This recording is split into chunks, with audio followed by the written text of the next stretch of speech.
What's going on, everybody? Welcome in to the 2022 NBA mock off-season draft. So, in case you don't know what the mock off-season is, it's been something that we've been doing as of late. Let me make sure I got the right mic. Okay, cool. It's something that we've been... I can barely hear you. I don't know. You can barely hear me? Yeah, on Skype. I don't know if it's weird. I think it's probably on your end. I don't know what's going on. Just as long as you know what I'm saying, right? Yeah. But anyway, our mock off-season is something where me and Derek run a team. We get 28 other people. They run their own NBA teams. We follow NBA rules and run through a mock off-season. We've been making trades for the past 9 days. If you want to see the trades that have been made, go to our Discord, which is linked in the description box below. There is threads for all of this stuff. There's been many trades made, lots of interesting things. We'll talk about it when we get to each team, but now this is the draft for the mock off-season, and we're streaming it live on this channel. Gives us a chance to talk about team situations and prospects a little bit more. Anyway, is that anything else I should add, Eric? We have a thread for picks that have been made on the Discord as well. So if you want to know who's been selected, whether you're in the mock draft or just looking, there'll be a thread channel for that. And then I also strongly suggest going to fanspo.com. And at the top under tools, there is a mock draft thing that you can do yourself. And you can also bring up a big board. So if you're kind of unsure, there's lots of options for different big boards, whether it's ESPN's or like a consensus or make your own mock off own big board. That way, you know which players are off the table when it comes to your pick. You have been inputting them in on your own into that mock draft, and then you can just easily see who's still available instead of having to ask or maybe drafting a player that's already been drafted 5 picks ago. Whatnot just helps us out if you guys are paying attention. Yep, I will try and keep up to date with a prospect list on the draft pick page that I put in the team sheets thread a little bit ago, but I'm also doing graphics for this, so I'm going to try to stay on top of that, and, there's a lot that goes into this. So we're going to try and get through the first round tonight over the next couple of hours, and then the second round will probably take place in our Discord. Anyway. Feel free, if it's your pick, to just let Tori and I know, hey, just a few minutes, I might be working on a trade or like to field offers for a few minutes before I make this selection. More than fair to do that, as teams normally would get, 5-10 minutes or whatever it is to do that. So if you do that, we just, if you would please just acknowledge that it's your pick. We'll message each person, or I will tag them in the channel, the draft channel, when it's your pick under that pick. And then the name of the website is fanspo.com, FANSPO. And then also, feel free to, this is a normal draft. Trades happen during the draft, so feel free to still make moves all night long through the draft and through the second round once we go off air as well. Yep, so just message me your pick. I will announce it live on air. That's how we're going to do this thing. Anything else that you want to cover, Eric? No, I think that about covers it. All right, I'm going to do the graphics that I've been doing for the mock drafts. So if you've been watching the mock drafts, shout out to you. I'm not going to... Chris has a question. So in our mock off season, I know that technically you could sign undrafted players right after the draft ends, but just to make it fair to everyone, so everyone has a chance to sign them, we just throw them into our free agent pool, which we will give you details about after the draft is over, about how free agency is going to work next week and all that kind of stuff. Yep. So I'm going to be doing the graphics that I do for mock drafts. The only thing that I'm not going to be doing is the bottom bar. That's just too much to keep up with. So I'm just going to make a placeholder right now, and we're going to roll forward with that. But these will be the graphics that we're going to use for the draft. I just need to figure out how to, make them as good, or make them as easy to do as possible for that draft stream. And we'll have like strengths and weaknesses and that sort of thing around draft time. So definitely tune in for our NBA draft stream on June 23rd. All right. So let's just jump into things. Eric, with the first overall pick, it is Orlando. Orlando has done some interesting things in this mock-off season. Traded Markelle Fultz for Christian Wood, then just traded Christian Wood for James Bouknight.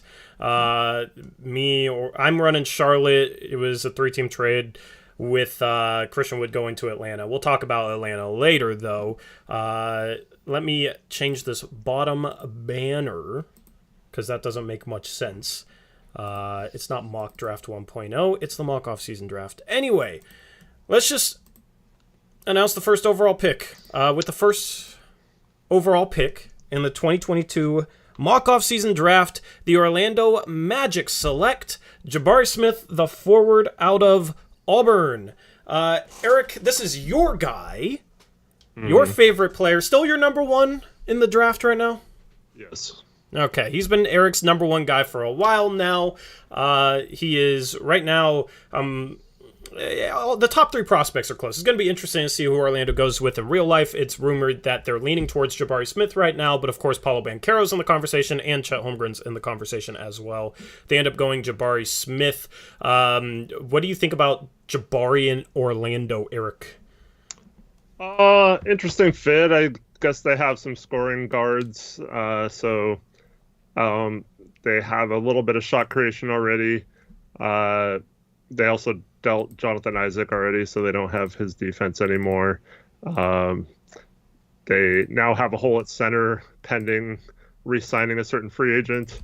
But long term, I like Jabari Smith on pretty much any team. I think he's one of the few players that does fit well on any single team in the NBA, and so I don't think that's a wrong pick. Although in the Magic situation, they're one of the teams I would consider maybe taking Chet over Jabari, but it's, like you said, it's razor thin. Yeah, they got Jalen Suggs, who played with Chet in high school, and both went to Gonzaga, my favorite college basketball team. So I want to see Chet in Orlando compared to Houston or OKC, where the Blazers have to go up against him in the West.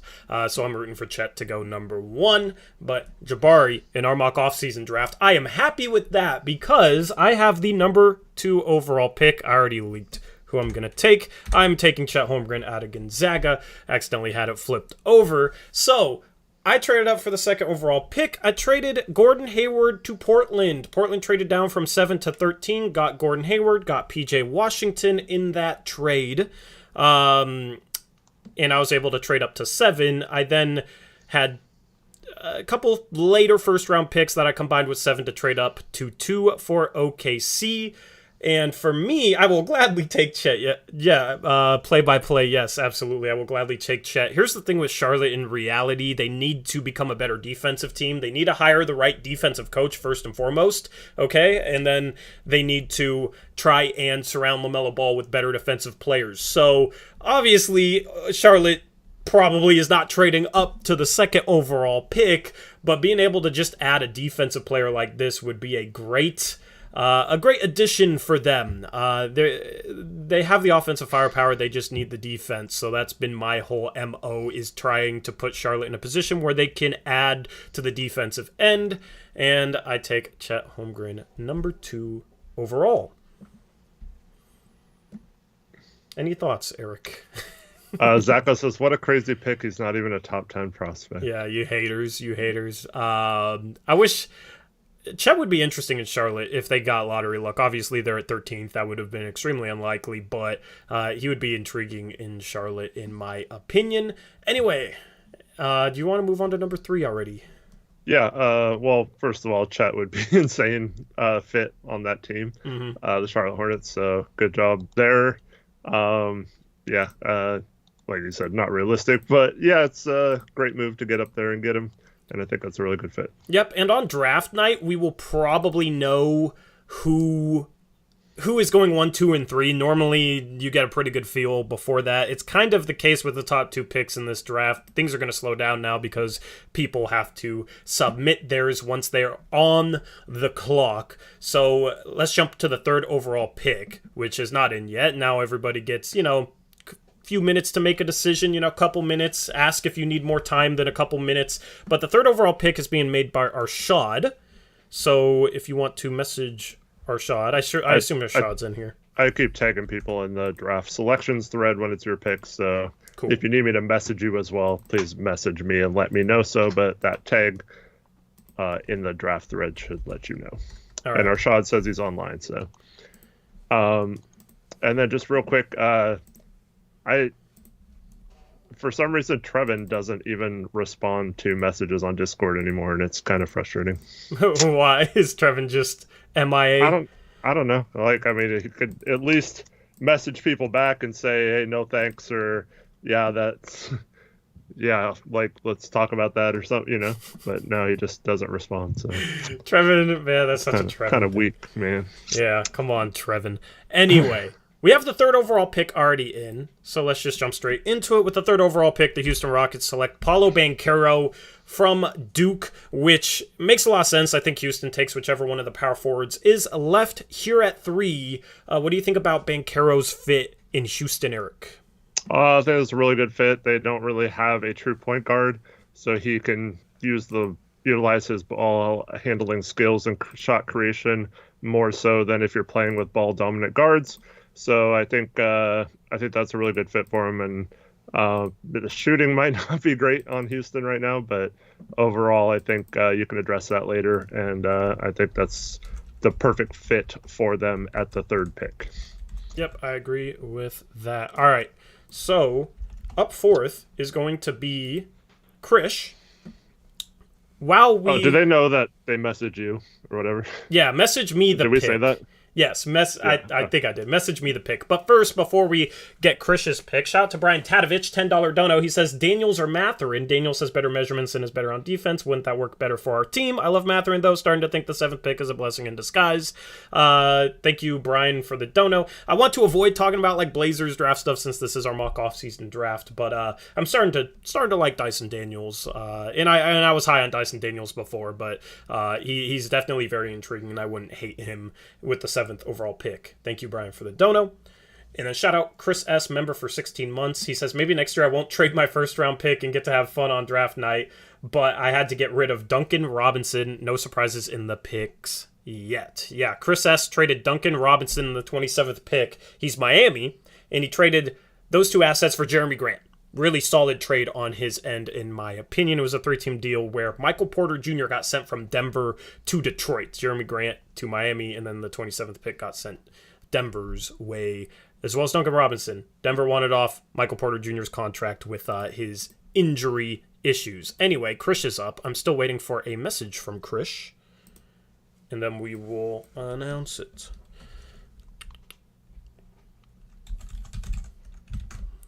The top part of the draft is pretty... Chris is saying he's going to listen to offers for a moment. All right. The top part of the draft is on draft night, too. The first 4 picks probably won't be too eventful. The draft kind of starts after the top 4 with 5. Up next is Trevin with the New Orleans Pelicans. They traded up from 8 to 5. They swapped picks with Detroit.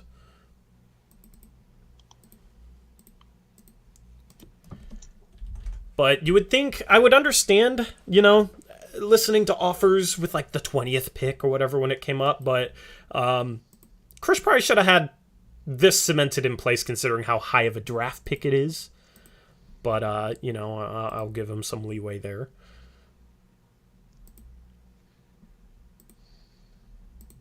But up next is Trevin.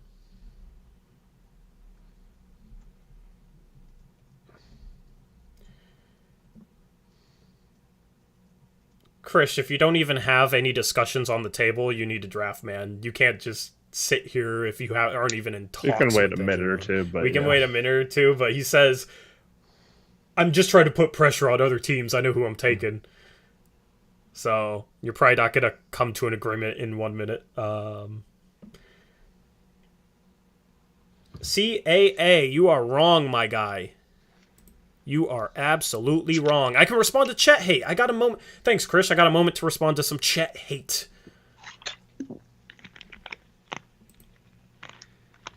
Anyway, I want to ask you who you'd take here, but I don't want to influence Krish in case he doesn't actually know. And then he'd be like, I'm going to go with who Eric thinks. Because people will obviously respect your scouting ability.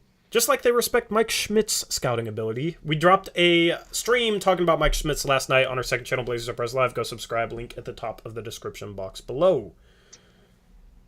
Arshad, yeah, you can talk about your top 3 big board with 3 prospects that have been taken, yeah. Doesn't Chris love Jaden Ivey, though? Yeah, I don't know. So I'd be surprised if he picks anyone else, but yeah. What? Unless he traded this pick for Norm Powell. I'm just going to say right now, this pick is not Jaden Ivey.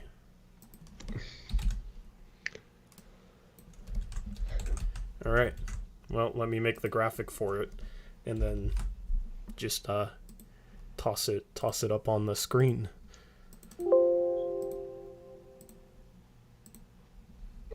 All right. With the 4th overall pick in the 2022 NBA mock off-season draft, the Sacramento Kings select Benedict Mathurin. The graphic didn't update. Benedict Mathurin, 4th overall to the Sacramento Kings. Chris, you're going to have to explain that one, going with Benedict Mathurin at number 4. Eric, what do you think about this pick here for Chris? Okay. Love Benedict Mathurin. Hate what Chris just did. And this is an important lesson in the mock-off season. If you're going to reach on a player that was not going to be selected in the next couple picks, you most likely should trade down a couple spots, pick up an additional pick or some more assets, future assets, something, and still get the guy you want. Yep. 100% agree. Especially in a draft where Jaden Ivey's pretty much the consensus pick here. Yeah. So quite a wild reach. I mean, I like Mathurin at the 2. Like, I like his fit, but in terms of value, Jaden Ivey is just the better prospect. And this would be a very Sacramento Kings-ish pick. Like, I like Mathurin a lot, but if he got taken number 4 to the Kings, it would just be like, oh man, that's just a bust. Chris says he has been trying since day 1 of the mock off-season 2 trade down. I understand getting your guy if it's your guy. Hard to see not being able to trade down though. I don't know. That's interesting, Chris. I respect the boldness, but yeah, a little bit of a reach in my opinion. Anyway, let's move on to pick number 5. Number 5 is New Orleans, which is Trevin. Trevin probably wasn't ready for Mathurin to be taken number 4. Chris with the curveball. He said, "Oh no" in chat. I don't know. Who said "Oh no"? Trevin. Trevin when. Did he trade up for Mathurin? No, I think it was right before Mathurin was taken, so before you announced it. So when you said he's not taking Ivy, I think that messed Trevin up because he wasn't expecting Ivy to be on the board, maybe. Yeah, interesting. And Zach could have stayed at 5 and gotten Jaden Ivey here, so that's another reason why you don't necessarily trade back until you know for sure who's going to be on the board. Like we talked about with the 4th pick, if the Blazers got it, you don't want to trade down in any scenario unless you know for sure the top 3 go Banchero, Holmgren, and Jabari Smith. Yep. So, yep. Benedict Mathurin is not an undersized guard, man.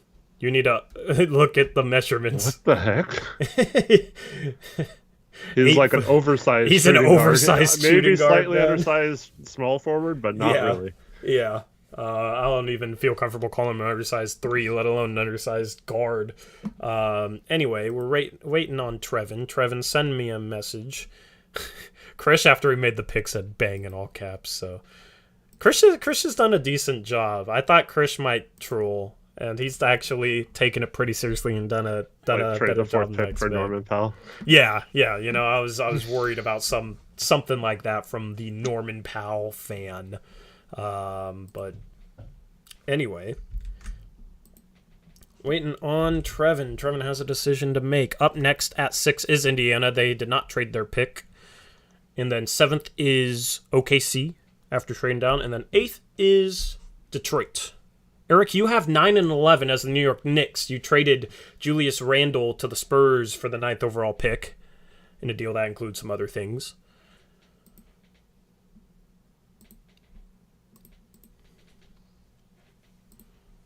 Okay, cool. Trevin has his pick in. Okay.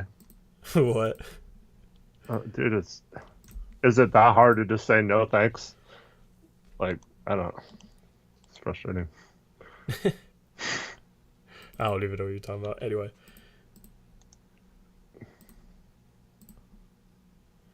With the 5th overall pick in the mock off-season draft, Jaden Ivey goes to the New Orleans Pelicans. So New Orleans trades up from 8 to 5. They traded Valanciunas out in order to trade up from 8 to 5, and then they get Ivey. So they got Ivey next to CJ McCollum.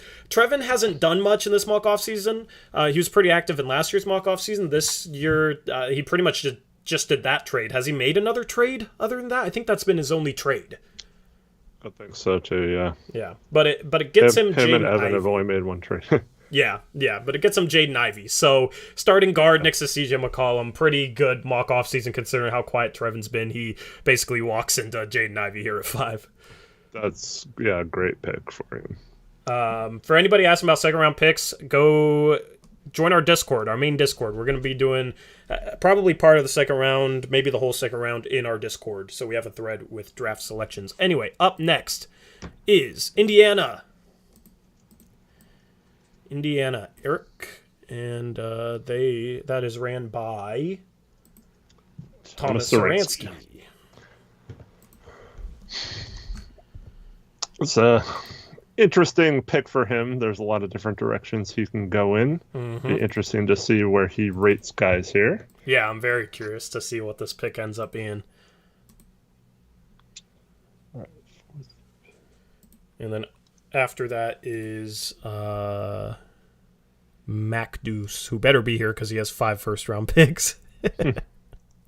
If not, it's I'll message him that he's up next.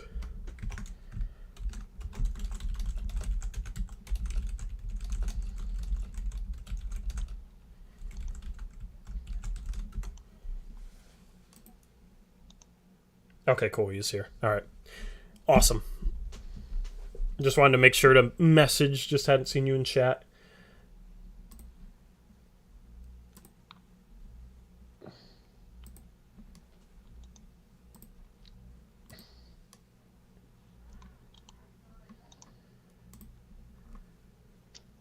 Anyway.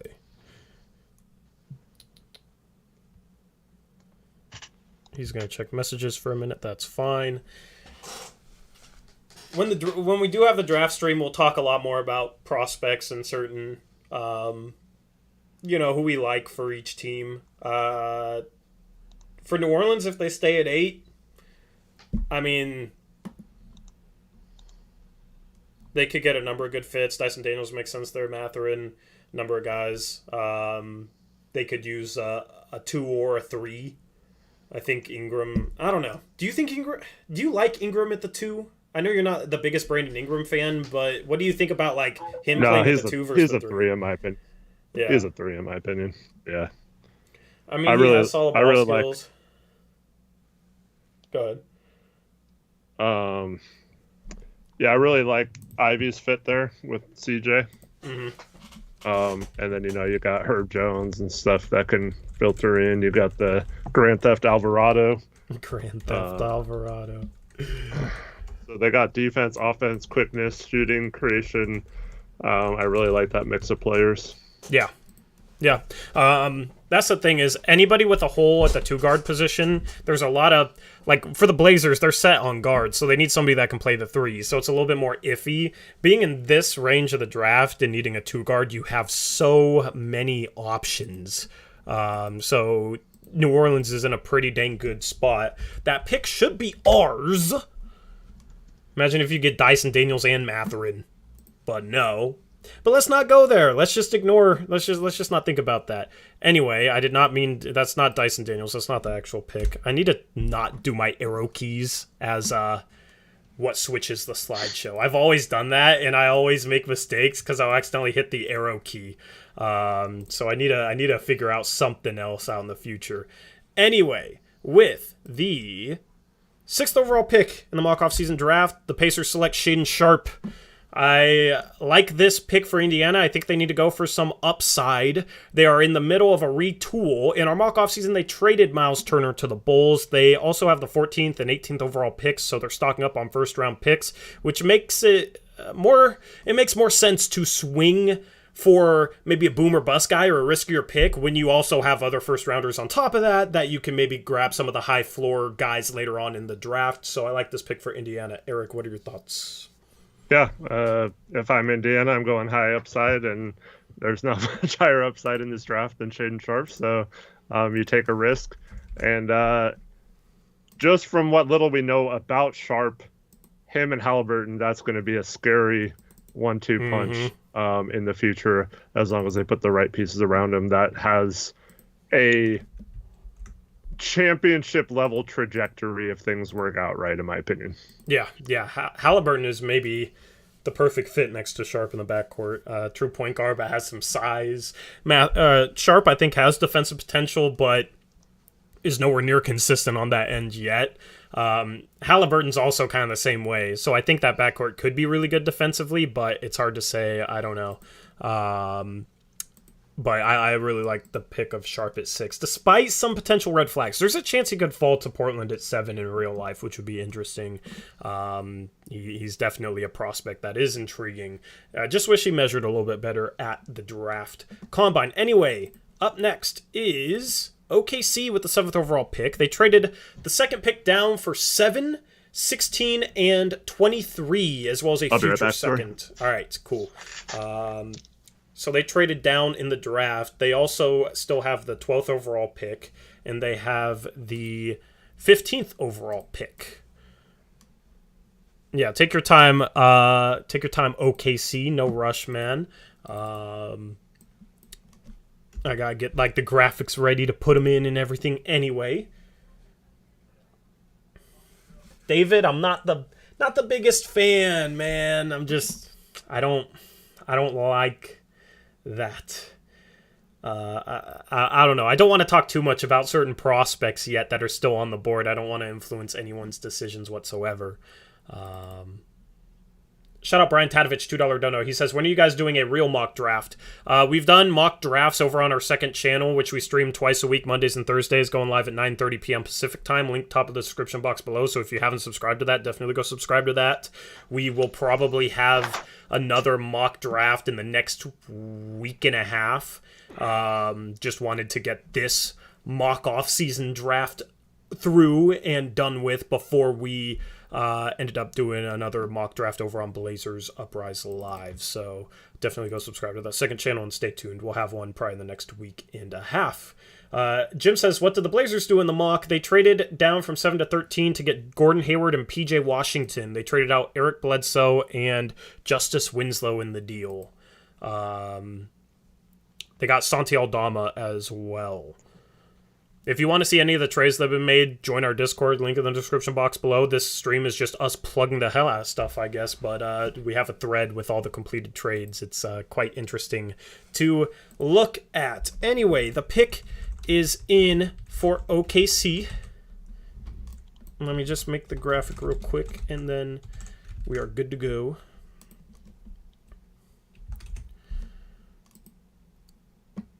I'm curious, Eric, before I announce this pick, because OKC traded down from 2 to 7, do you think, in your opinion, has the gap between the top 3 or the top 4 and this range of the draft shrunk in the past month? Or are you still just very bullish on the top 3 or 4? I'm still over bullish on the top 3. Mm-hmm. Maybe you could say some of these prospects have closed the gap on Ivy a little bit, but I think the top 3 is set in stone, and I think it would be a surprise if anyone moved into the top 3 other than those at this point. Yeah, yep. I think the gap's shrunk a little bit for me. I like some of the prospects in this range, and we're gonna talk about one of them.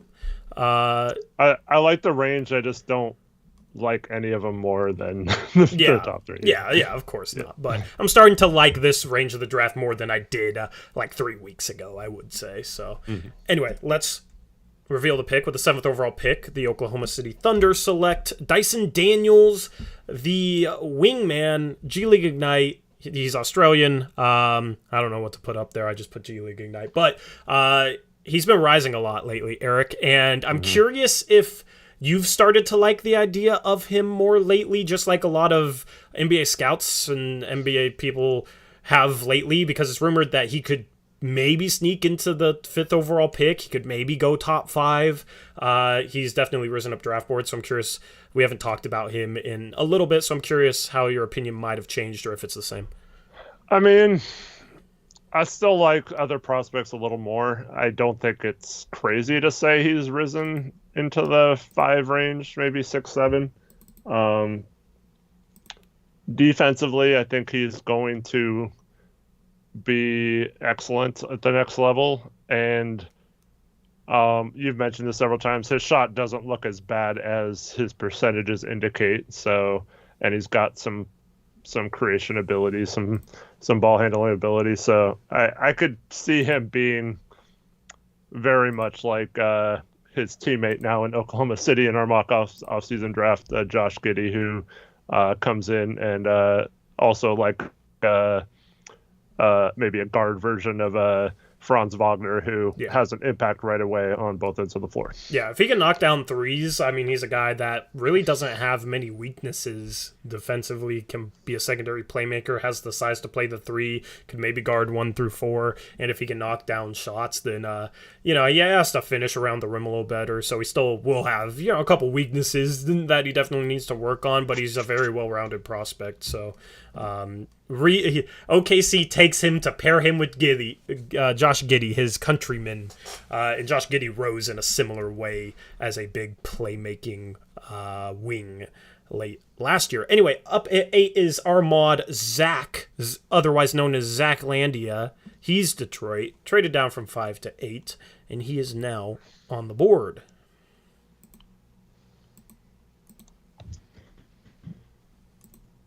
And then, Eric, you're up at 9 and 11.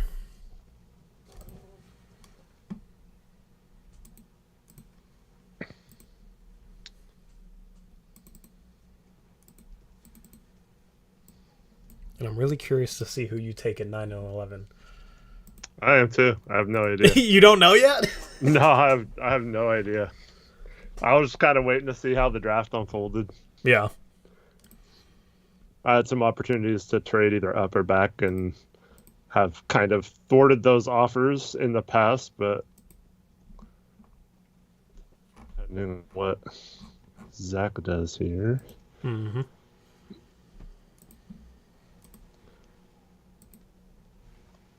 Oops, I did not mean to do that.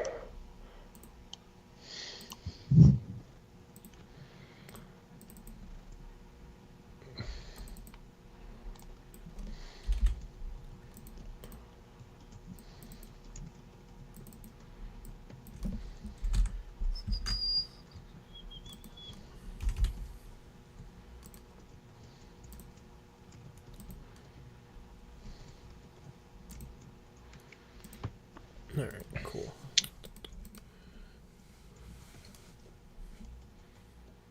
Got people debating Gordon Hayward in the chat. Portland will be up at 13. Take Zach. I will not give my opinion on that trade since I'm the one who traded Gordon Hayward to Portland. Oh, man. So it'd be one thing if you traded for Gordon Hayward, but to trade him as a positive asset and move back to where you could have gotten Dyson Daniels, it'll be interesting to see what they do at 13 in this mock. Mm-hmm. But yeah. All right, Jack, asking for a couple minutes, that's fine. That gives me time to get a little bit ahead on graphics. I didn't want to, this top left part, I didn't want to get too ahead because I figured some picks were probably going to get traded. So, it just gives me a chance to get ahead on that. No problem. And you guys can continue to debate in chat. And just ignore any dead air there might be. All right.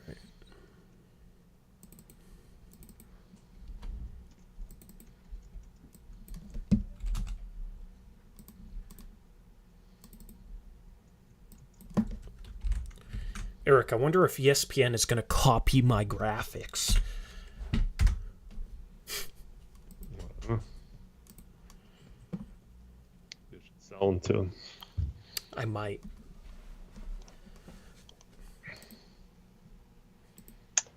Welcome everyone who's joining our Discord as well. Yep. Did you see the picture of Trendon Watford earlier today? Eric, a little side conversation here. Did you see how... Looking slim? Yeah. Nice. He's going to be a problem next year, man.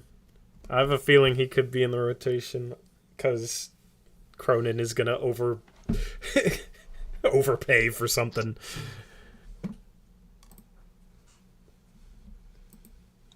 Am I a fan of Gordon Hayward? No, I am not. I mean, he's okay, but I mean, he's barely played several seasons now, and I just think his strengths are exactly what we do not need on the Portland Trailblazers. We need a 3 who is a really solid defender, better than Gordon Hayward on the defensive end. We don't need a lot of shot creation, and that's just, I don't know. He plays to all our strengths already and none of our weaknesses, I don't think. Yeah, that's a good way to put it. Not that he's like a terrible player or anything, but for us to use up all our assets pretty much to get someone making that kind of money and a contract that they're thinking about trying to dump this offseason, it's not going to happen, I don't think. But I mean, if we could get him for cheap and he had a better contract, I wouldn't mind him as a player. But yeah. Yeah. Are you sure, Zach? Yeah, I was gonna say, are you sure? You troll. Zach gave me a name that. Oh my god. All right. Yeah, that makes a lot more sense. I was.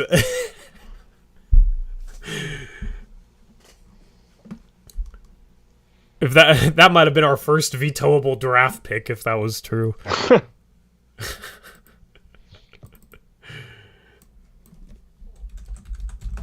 I like him, but not that much.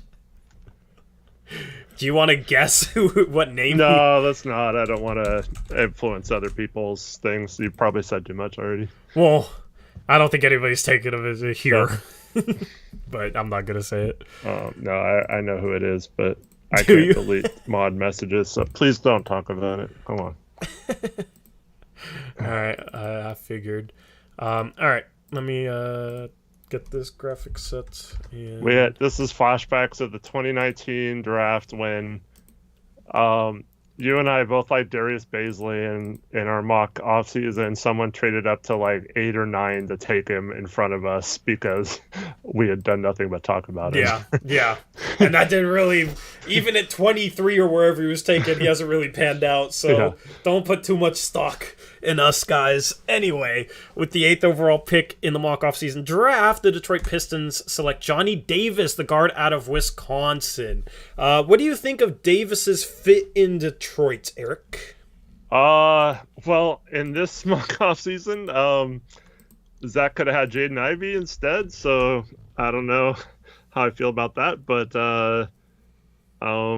I'd like Johnny Davis a lot next to Cade Cunningham, so I guess that's a good fit. And they don't have Killian anymore, so they got Michael Porter Jr. now, so they could use like a lead on-ball defender, and Johnny Davis can be that lead on-ball defender. You could hypothetically play, Cade at the point, Johnny Davis at the 2 as like a big 2, and Cade's a big point guard, and then Michael Porter Jr. maybe at the 3, and he's a big small forward, could go with a lot of size there. So intriguing fit. I think he needed a point of attack defender, so I wouldn't have traded down from 5 to 8, but I think this is probably the best pick on the board for Detroit at this point in the draft. Yep. All right, Eric. Guess who's up next? That would be me. That would be you with the New York Knicks. You traded Randall for this pick, which I think was a pretty good trade for you, I must say. For my position, yeah, I felt like that was exactly what my team needed, was another mid-lottery pick, and I think we have a much better cap situation moving forward. And you've traded a bunch of players for like second round picks, and you've made like I've 6 added 5 TPs. future second round picks. Yeah. So it's been interesting seeing what you've done with them. So and my mock off season is just getting started. I've opened up a lot of possibilities in free agency. I think I know who you're gonna take, but I'll let you announce it whenever you're ready. Do you want me to announce it or text it to you? Do you want me to announce it? I can announce it for you, or you can announce it. It's your choice. You can announce it. Okay. I'm curious. Here, message me who you think I'm going to pick. I mean, you already know who I think you're going to pick.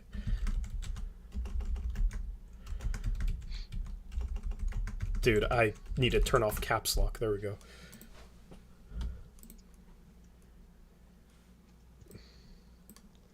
I will say I did think I would have my choice of several people, including Johnny Davis here. So kudos to Zach for picking him. Yep, that's correct, Tori. Okay, figured. I should have just already saved the graphic. Anyway, you ready for me to hate on your... No, I'm just kidding. Yeah, go ahead. No, I'm not. I don't. This is a solid pick. I think he's a good fit for what I'm going for, and need a Randall replacement who's a much better teammate, and I think this is a perfect fit. All right, let me make the graphic for it. All right, cool. Anyway,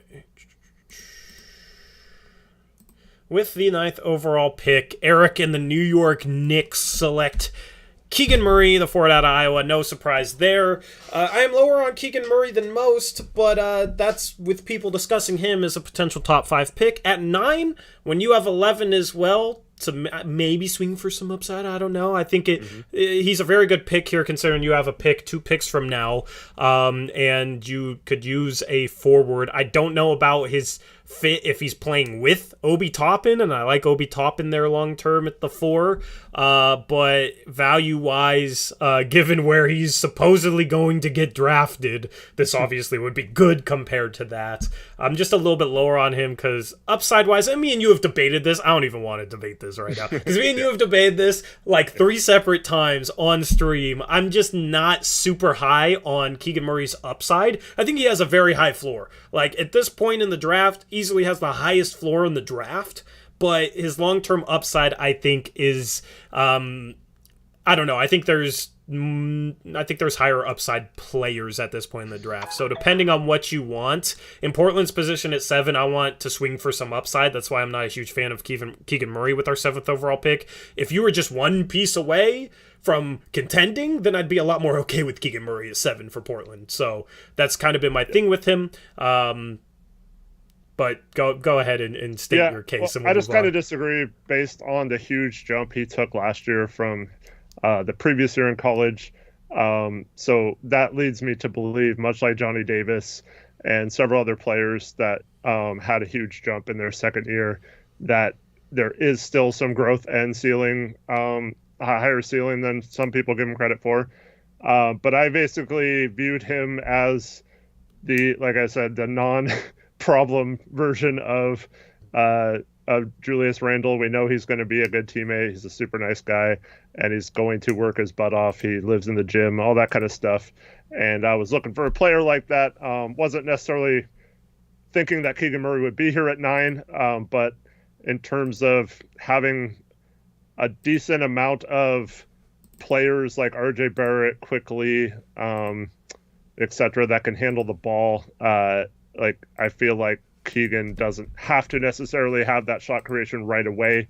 Maybe he can develop that later. So I think he's a good fit as a forward shooter off of those guys. And I do feel like Toppin can play some at the center. And I think I'm fine with those two. All right. Solid case. And like you said, I have a pick 2 later. So I got to take the guy with the most value here and then maybe reach on my next pick. Yeah, makes sense. I'm curious to see who your next pick is. I thought Keegan Murray would be off the board, so I was waiting with suspense for your 9th pick, but I think I'm looking forward to see you take at 11. That's more of a question mark for me. Anyway, Jackson's up at number 10 with the Washington Wizards, who, do you want to talk about the Wizards, Eric? What Jackson has done? Season? Yeah.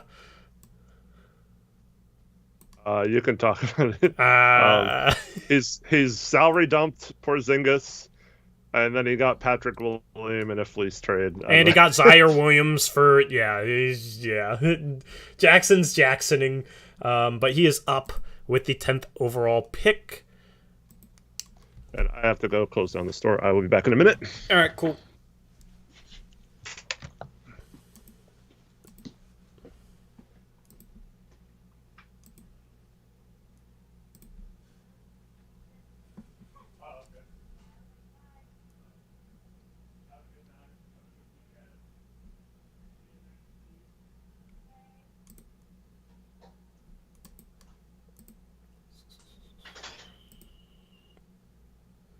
And Jackson says he's working on a trade.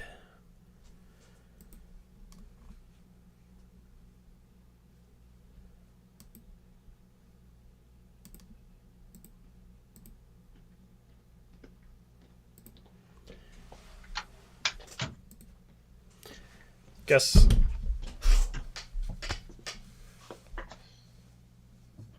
Go wait for it.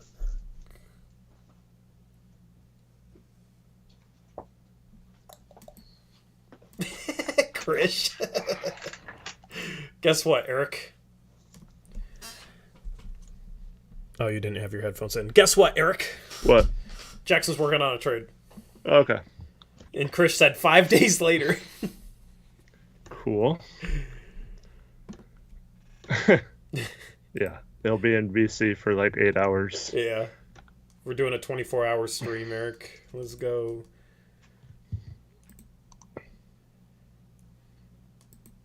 Anyway, I guess I'll get ahead on graphics. Chris says Jackson is more fleeced than a sheep farm. I did not mean to change that.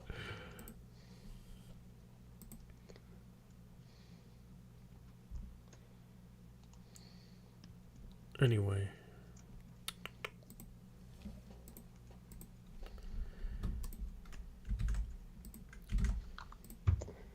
I'll try to get ahead too.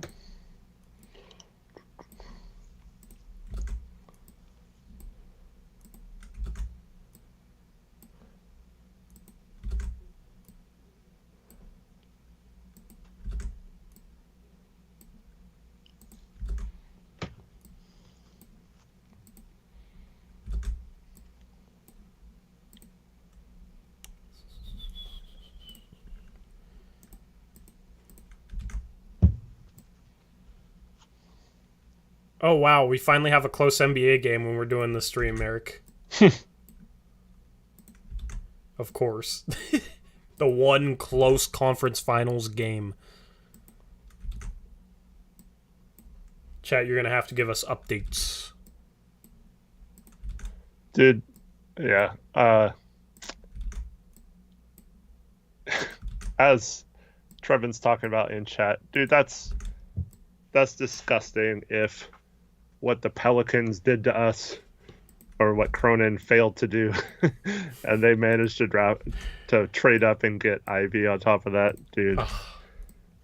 Yeah. We're gonna be screwed for several years in that situation. Yeah, that would be that would suck. All because Cronin couldn't back up his protections.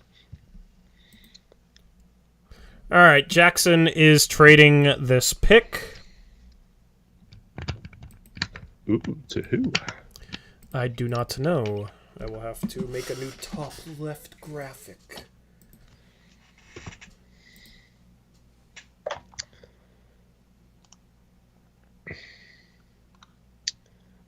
Is Ivy heading to New Orleans? Did Trevin actually respond to someone? He still hasn't responded to me. Send that to Eric. Send that to Eric and make sure. Yeah, Trevin responded to me for his pick, but send that to Eric, and Eric, can you make sure that works? Drew, what do you care? You don't have any picks. Or Eric, I'm gonna send this trade that Jackson sent to you. Okay. And just make sure it works. Jackson's got to make every trade super confusing. You could. I guess he was waiting to see who was on the board. Which makes sense, I guess. So, but this trade the players going to Washington. Yeah. Oh wait, I mixed up. Yeah, J. Yeah. So, Jackson, I'm pretty sure has like 18 TPEs, right? Okay. Or he's got the big one, right? So he can. Let me just double check.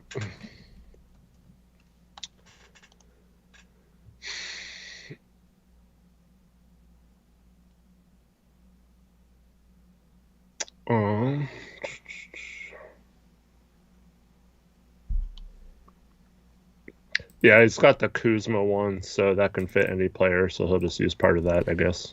All right, so the Wizards are trading the 10th pick to the Oklahoma City Thunder for the 12th pick, the 23rd pick, and Jalen McDaniels. What do you think about that trade, Eric? I think that's a ton of value to move up 2 spots, so yep. You better pick someone that wasn't going to be on the board in 2 picks, or that you, yeah, that's a steep price, man. Yeah, pretty steep. I don't spots. Like 12 and Jalen McDaniels. I think probably should have gotten it done, or 12 and 23 should have gotten it done without Jalen McDaniels. I don't think he needed to be thrown in there. Jalen McDaniels is a solid role player. I'll wait to see who he takes first, but in my opinion, at this point, there's several prospects that are about the same level, so I don't really. Yeah. But yeah. Anyway, yeah, OKC, send me your pick. All right. Okay. Let me put the graphic up. Let me make the graphic for this, and then I had to change everything around. Do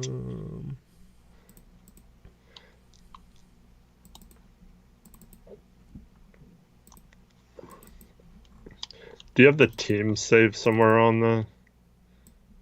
What do you mean the teams? On the draft pick list. What do you mean the teams saved on the draft pick list? Like the color and just the logo. I just copy paste them and then change the number. You can copy paste them down below, and then delete it. I was just wondering if. I can update it if you need me to. Okay. Let me just. I was just wondering if a team moved into there or something. Yeah. All right. So.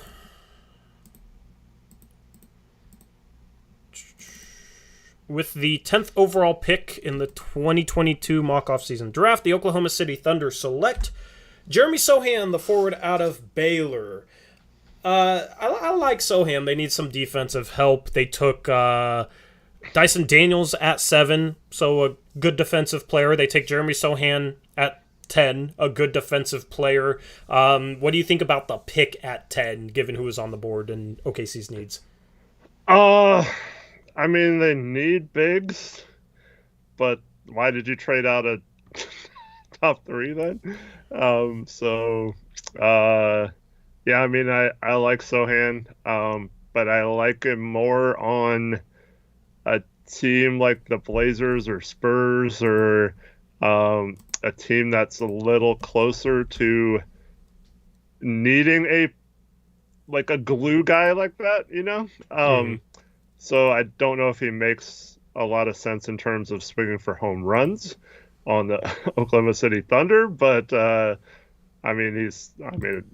pick, that's probably about where he's going to go anyway, so I don't think it's like a reach or anything. I just wouldn't have moved up to get him with several other players that are probably more home run and Oklahoma City written all over them type players on the board still. Yeah, see, in OKC's position, I think they, when you have a bunch of first round picks, if you just swing for a bunch of home runs, you're going to probably hit a couple in the next few years, right? So I feel like that's kind of the strategy that makes a lot of sense, unless it's a player who's a really, really good fit, which I think Sohan could potentially be. So, I don't mind the pick at all. Just, thinking aloud in regards to their situation. Anyway, let's move on. Yeah, give me a few minutes. I might be fielding some offers here. Okay, yeah, I need to catch up on things as well. I need to make Washington 22, or not 22, 12.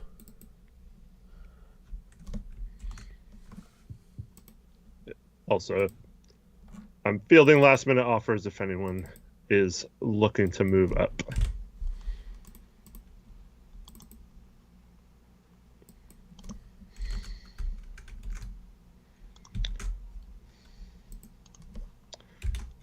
Fix this.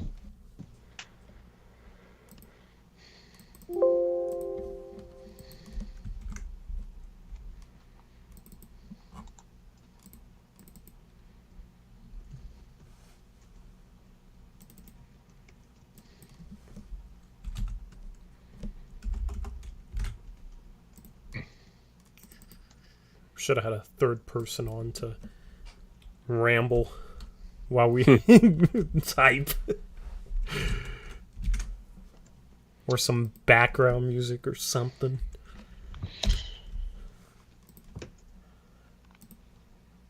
All right. Yeah, just tell me on air if you have something, then send it to me. If not, we're chilling.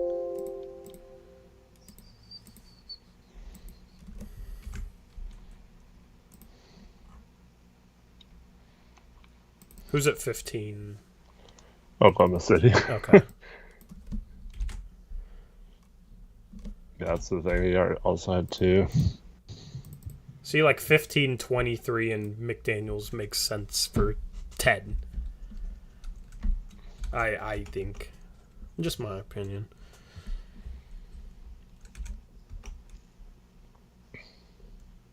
All right.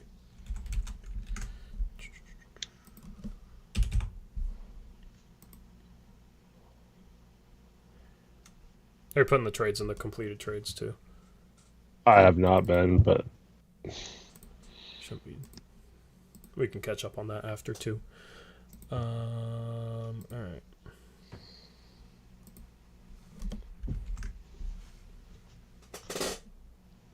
Is OKC still at 16-2? Yep. Okay. It'll be easier to do those two then. I'll catch up through like 16. It's going to say OKC and next OKC as well. Yeah.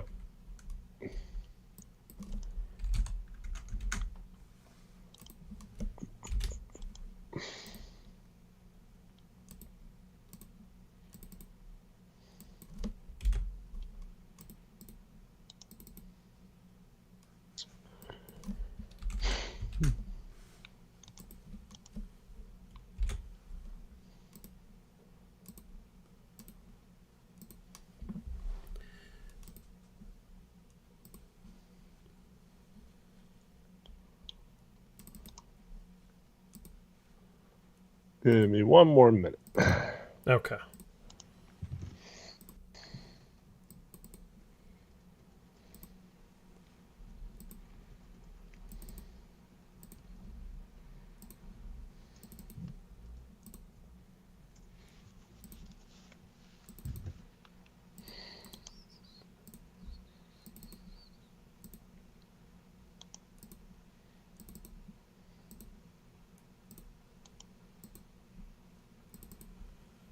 Heat up 6, looking like a Game 7 in Miami. How much time's left, chat?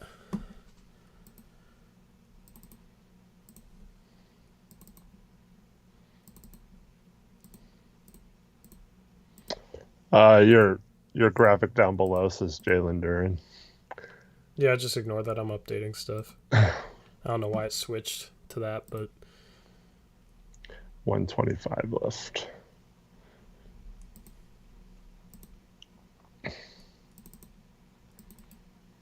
Um, I mean, okay. I guess.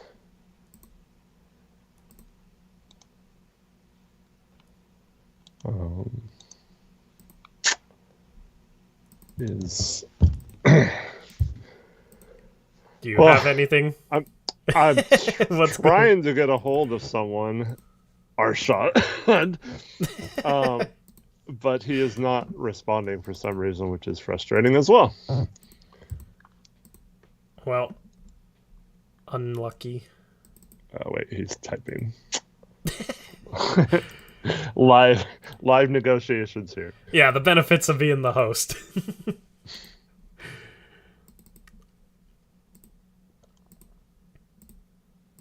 But I do need to update in future graphics here, so it's all good.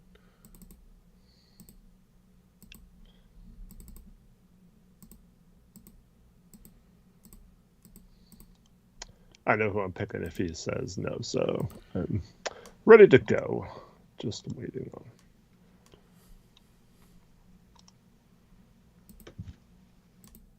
All right.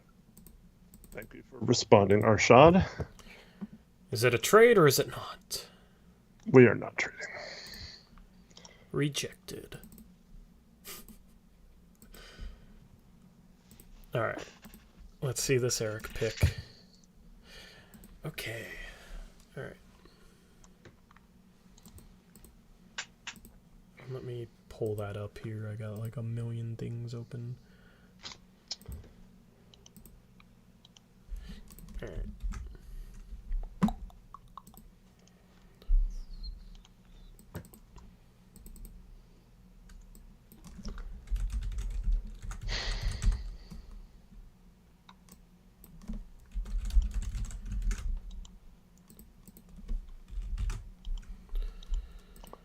These were not the two players I expected to come out. Yeah. You didn't expect to come out with this one? I mean, I had a feeling either. Well, I'll say what I'm going to say in a minute. All right. Yeah, I got it ready here. There we go. Okay, cool. So with the 11th pick in the mock off-season draft, Eric and the New York Knicks select Malachi Branham, the shooting guard out of Ohio State. Eric, take the floor. Well, my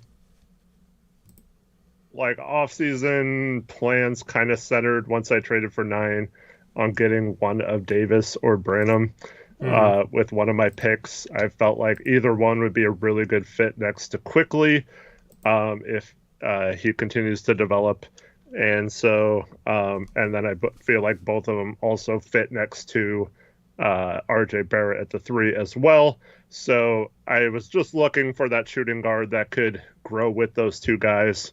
And I was comfortable with either one. My strategy was going to be, if they were both there at 9, to just take someone else. And then I would be guaranteed to have the one that's left over at 11, or possibly still have my pick between both of them. And so now I feel like I got my shooting guard of the future and also my my power forward of the future as well with these 2 picks, and I'm very happy. Yep. Cool. Not really like a deep sleeper or anything. Yeah, I like Branham.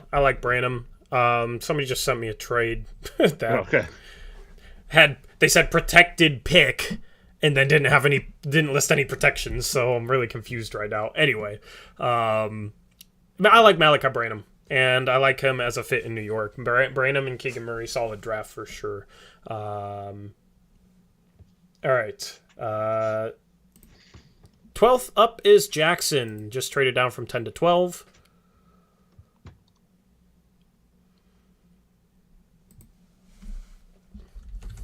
I'm going to have him send this to you. Yeah, send that to Eric. And I'll wait for Jackson.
All right.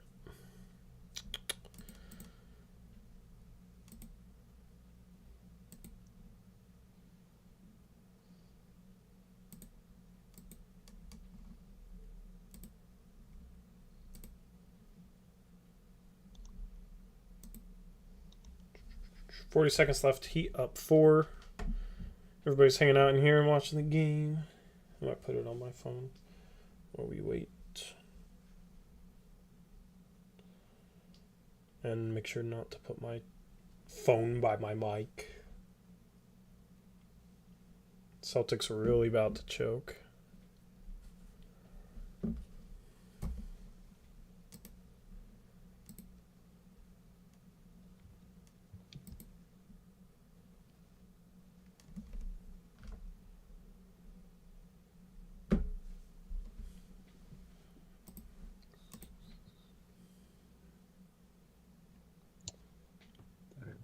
Why? What? Story. Why are you messaging me your pick? What'd you say? Jackson messaged me his pick. Oh, instead of me.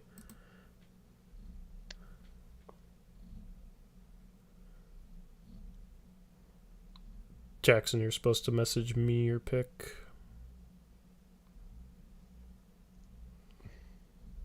Okay, thank you.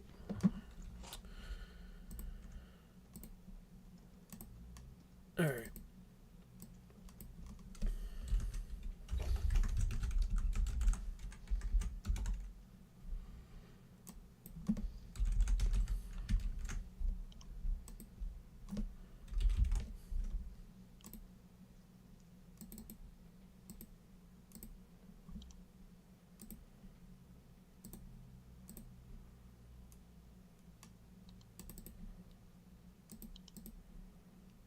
Okay, so with the 12th overall pick in our mock offseason draft, the Washington Wizards, ran by Jackson, select Jalen Duren, the center out of Memphis. I think Jalen Duren would be a really good value pick at 10.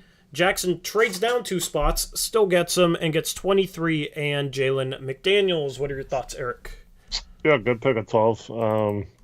Someone I considered picking at both of my picks, but ultimately went with other players. But I think long term they have question marks with benching Gafford last year.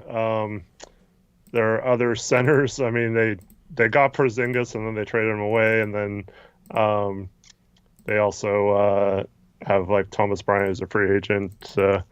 I think they could use a long-term center prospect, and I think despite how young he is, I think Duren could play relatively quickly in the right system. So they have plenty of forwards already, so I don't mind this pick at all. Yeah, very solid pick. Would make sense at 10 as well, which I think is what I had in my last mock draft. Anyway, it's time. Eric, up at number 13 is the Portland Trailblazers. Embarking box is the Portland Trailblazers. He is now on the clock. I'm going to update the draft pick list. Okay, you've already been doing it. Cool. Yeah, I'll just do like... I just haven't done the trade. It's the only thing I didn't update. Okay, cool. Yeah, I'll just drag these up. And take away the drafted bar. I don't really know exactly how we're doing it, but I like this. Cool. Yeah, and then...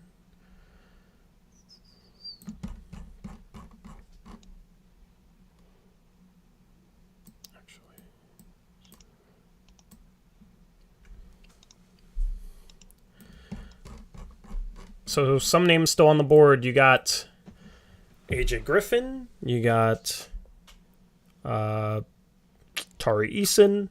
You got Mark Williams. You got Agbaji, Ty Washington, Ousmane Dieng. The remaining list, by the way, on the draft sheet is not really, it's kind of sorted, but it's sorted based on like where prospects reviewed like a month and a half ago. Okay, which I kind of like it like that. So, you know, do your own research and come up with who you want, of course. That's the hope, but it's all good. Jackson. Let me yours.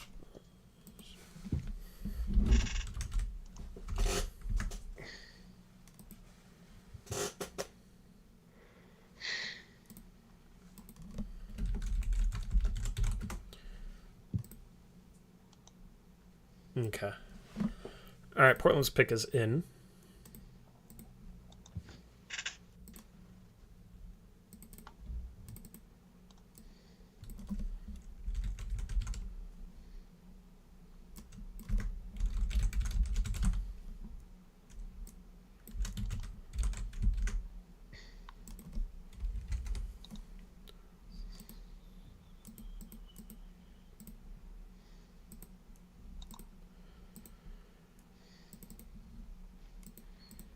All right.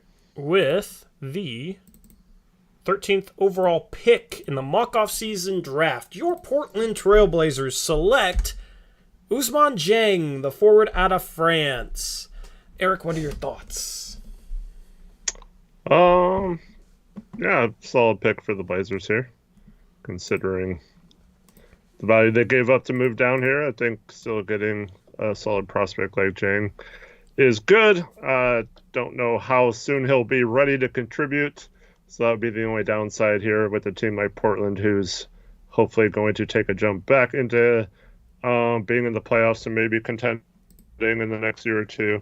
But I mean, overall, I think that's a really good pick if you're not worried about that kind of stuff. Yep. I like him. I think he has some upside in some playmaking ability at the 3 or the 4, and I think he could end up being a solid defensive player as well, so I like him as a long-term upside swing for Portland, and they, moving down from 7 to 13, addressed 2 forward spots with Gordon Hayward and PJ Washington, so, you know, they have free agency, still got Nasir Little on the team, still got Trenton Watford, so I like it as an upside swing for Portland. Anyway, up at 14 is the Indiana Pacers, who'd they take it? Let me look at the draft pick list. They ended up taking Shaedon Sharpe at 6 overall. This is their second of 3 first-round picks currently.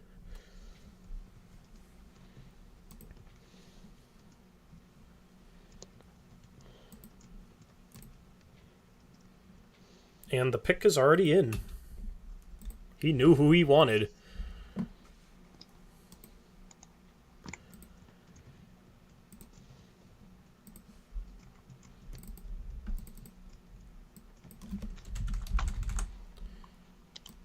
The next 2 picks are OKC. You can send me them both at one time if you want.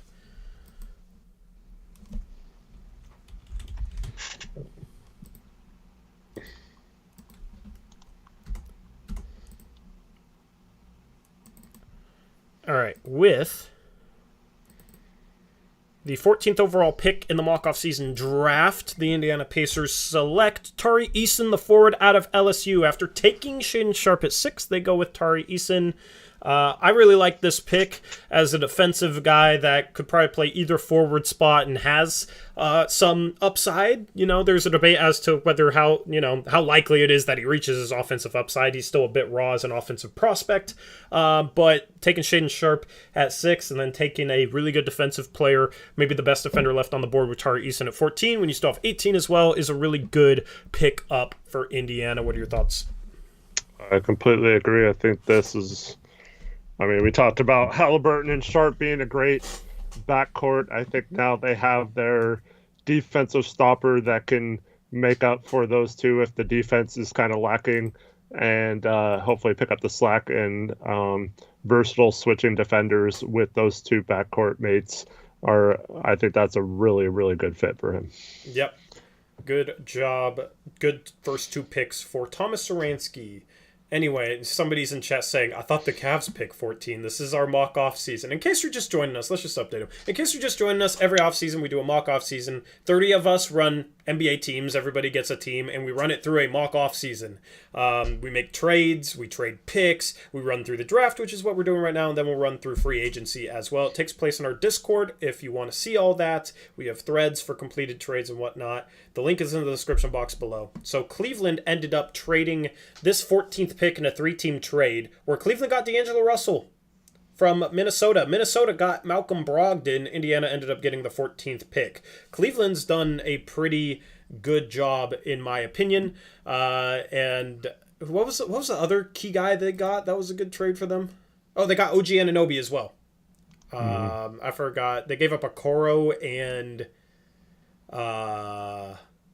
Karis LeVert. Yeah. In the 19th overall pick for OG Anunoby. Really good trade. So they got Garland, Russell, OG Anunoby, Mobley, and Allen. So Cleveland's had a good mock off season. Sopvik's running their team. Anyway, at 15, you have OKC. He says he is listening to offers for the 15th overall pick. OKC's also up at 16. That other trade apparently fell apart. So okay.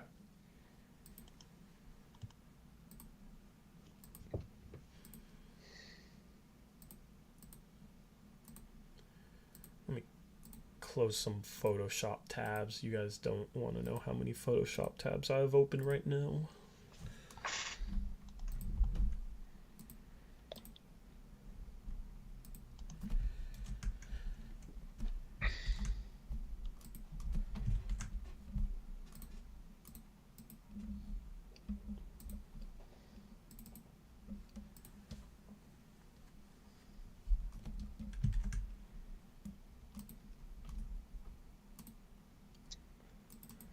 After OKC's 2 picks, Houston will be at 17, and then Indiana's up again at 18.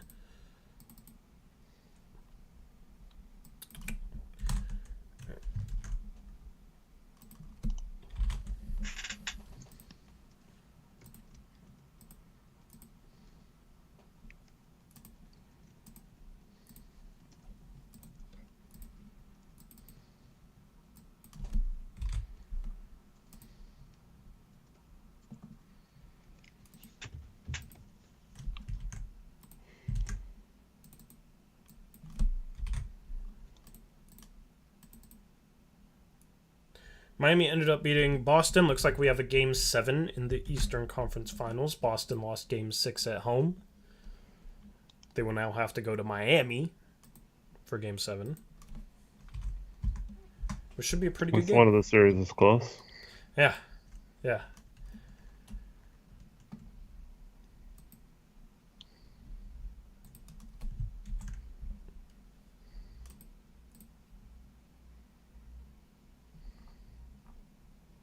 Yeah, we're definitely only going to run through the first round.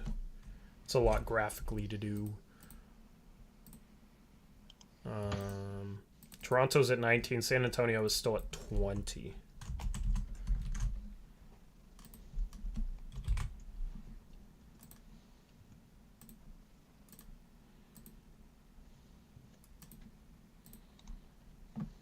Just waiting on OKC as they are fielding trade offers.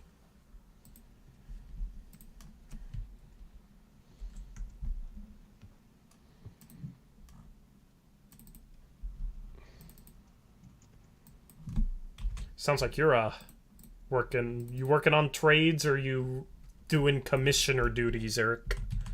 I'm just getting ahead on since he has the next 2 picks theoretically on the Discord feed. Gotcha. Cool. Commissioner duties.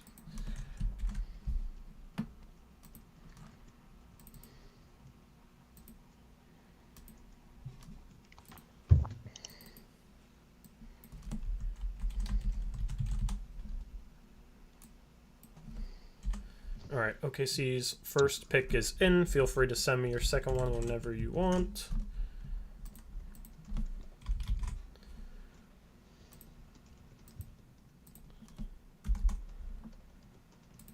All right, and with the 15th overall pick in the mock off-season draft, the Oklahoma City Thunder select E.J. Liddell, the power forward out of Ohio State.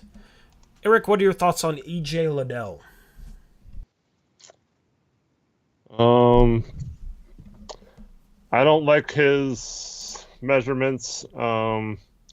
He's a decent scorer, a decent defender, solid player. Once again, I feel like he's more of a role player on a really good team versus a piece to a rebuilding team. So I don't really like him and Sohan on the Thunder so far.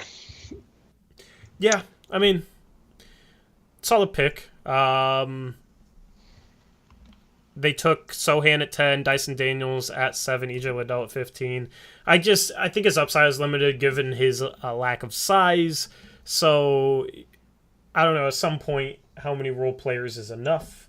It'll be interesting to see what they go with for 16. I will evaluate it based on their pick with 16 as well, as they are still up on the board.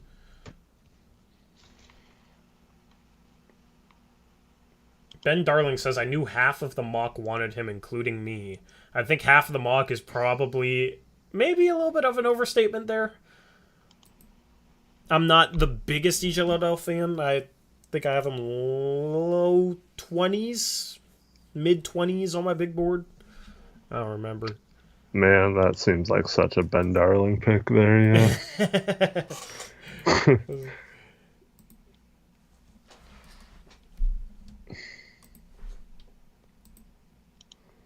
All right, OKC, you are up again.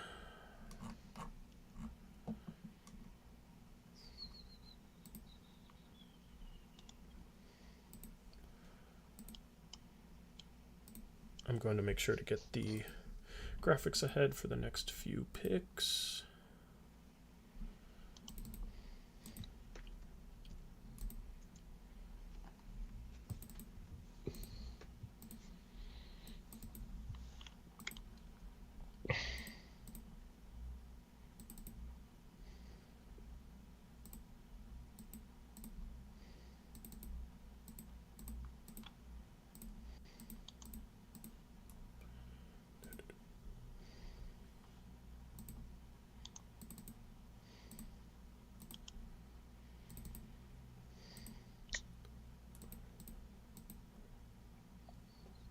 Chat, who do you guys got in Game 7? Let me know. Sorry, there's a lot of dead air with running this, of course, but I'm curious who you guys think will win Game 7 of the Eastern Conference Finals.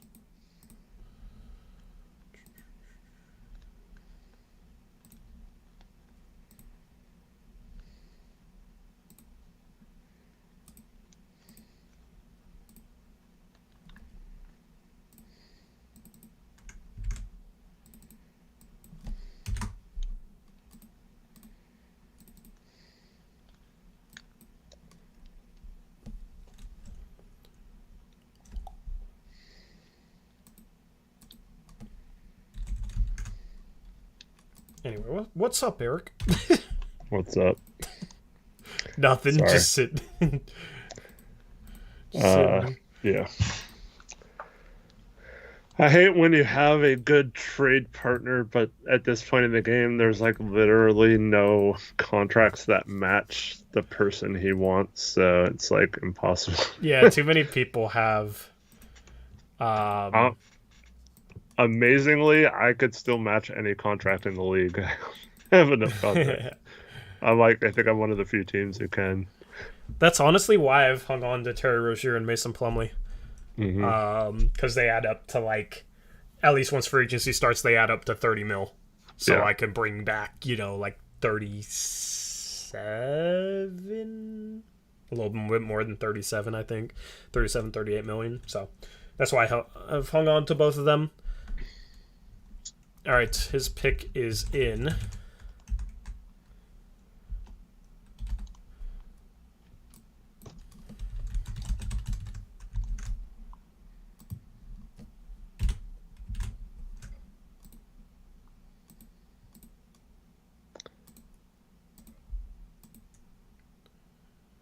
All right, let me go back to here and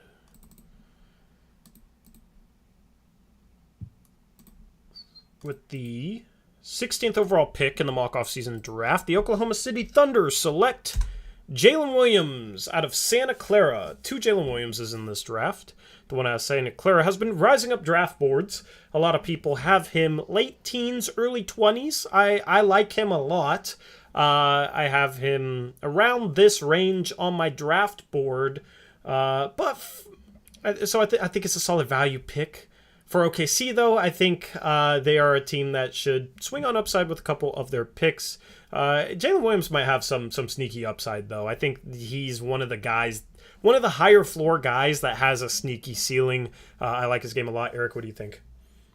Yeah, I like Jalen Williams with Daniels, Giddey, SGA. I guess they traded Dort, but not sure how many minutes he's going to get, especially right away. But solid pick here. Yeah. He can play some too. They drafted 3 forwards. I mean, Dyson Daniels can play multiple positions. So you have some positionally versatile perimeter players. You're starting to end up with a little bit of a logjam there in OKC, though. So at the end of this, we will have to put together rotations. It'll be interesting to see, because I think everybody's drafted are guys that should play right away, or that are good enough to play right away. Well, I mean, this is why it didn't make sense for them to draft to go from having the number 2 pick, because the whole point of their stockpiling of picks is to get top picks. So when they got the top pick, it didn't make sense for them to trade out of it. He says F setters, all wing lineup. I mean, Sohan could play some small ball 5. It's interesting. Respect it. Anyway, at 17, we got Houston, which is Arshad. Let me change the What's bottom up, graphic. Arshad? All right, Arshad, you are now up. You didn't want to trade this pick. You wanted to hang on to this pick. So I'm curious to see who you want with this pick. Oh yeah, they got Trey Mann too. I forgot about Trey Mann. He looked nice last year. They did trade out Dort, so that clears some minutes. Hyper Prime, we will be doing free agency as well. Yep.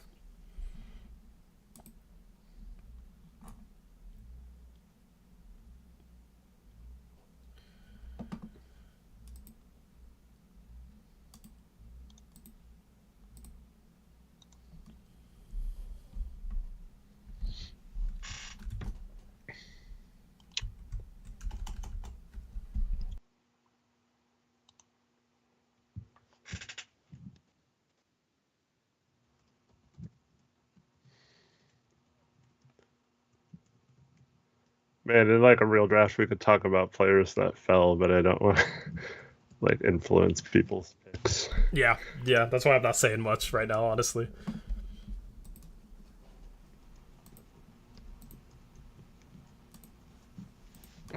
You got Houston on the clock. They took Banchero with the 3rd overall pick.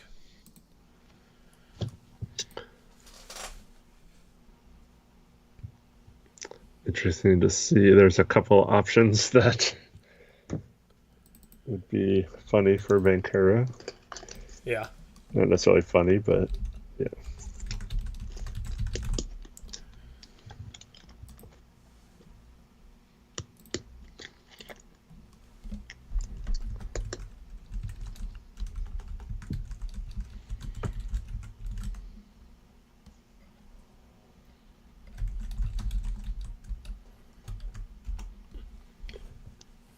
Gafford only counts as a minimum contract. It's like 1.9 million Jackson, so it's not really a ton of combinable contracts.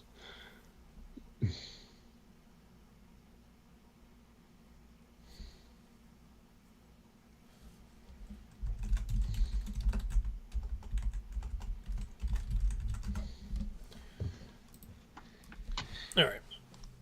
And then up next is Indiana, so Thomas Saransky.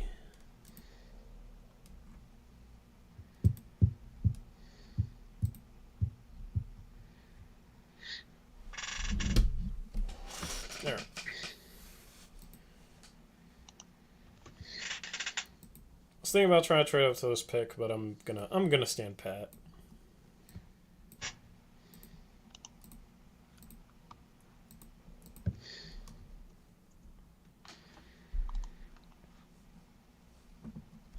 Yeah, so Trey Mann and Daniel Gafford do not have poison pills. They're second-round picks with 2 years before their extension. Yeah. So, yeah, his contract just counts as whatever his contract is for this year. Yep. I verified that with Bobby Marks himself, so unless he's wrong.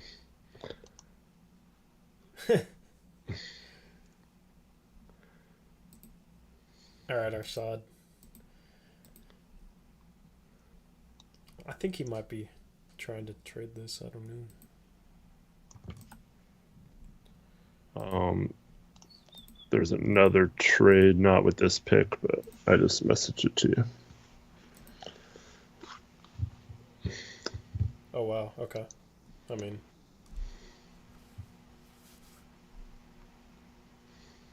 Wow. Okay. That's official? Yeah. Okay. I will update the graphic. Another steep price paid to move. Yeah, I mean, depending on... I mean, there's guys who won't be... I mean, I know the team that traded up there and another one of the teams are together in a voice call right now, so he probably knows who's going to be available there.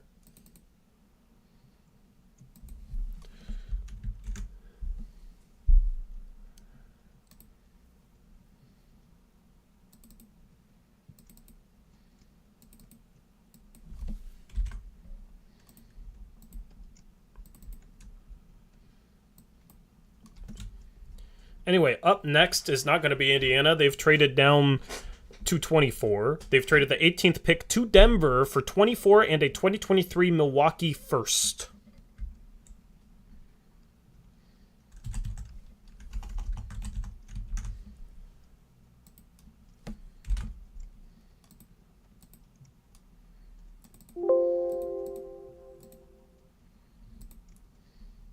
Still waiting on Arshad to make his pick.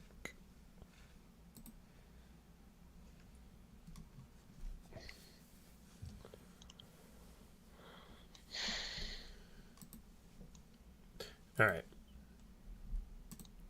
Figured as much.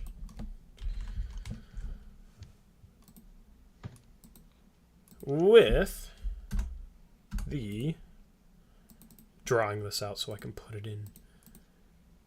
With the 17th overall pick in the mock off-season draft, the Houston Rockets select AJ Griffin, the forward out of Duke. He falls down to 17, and Arshad snaps him up. He's been a guy that's been falling lately, some medical questions, some defensive concerns, but at 17, pretty damn good value. He reunites with Paolo Banchero in Houston. What do you think of AJ Griffin all the way down here at 17, Eric? Love this pick for the Rockets, getting him at 17. I feel like there's going to be a lot of teams that regret passing on him, especially many teams in the teens, including maybe myself with the Knicks. I feel like there's a good fit for him with Banchero. Comes and those two together bring some instant credibility to a team that's kind of not really had a good purpose or identity to them.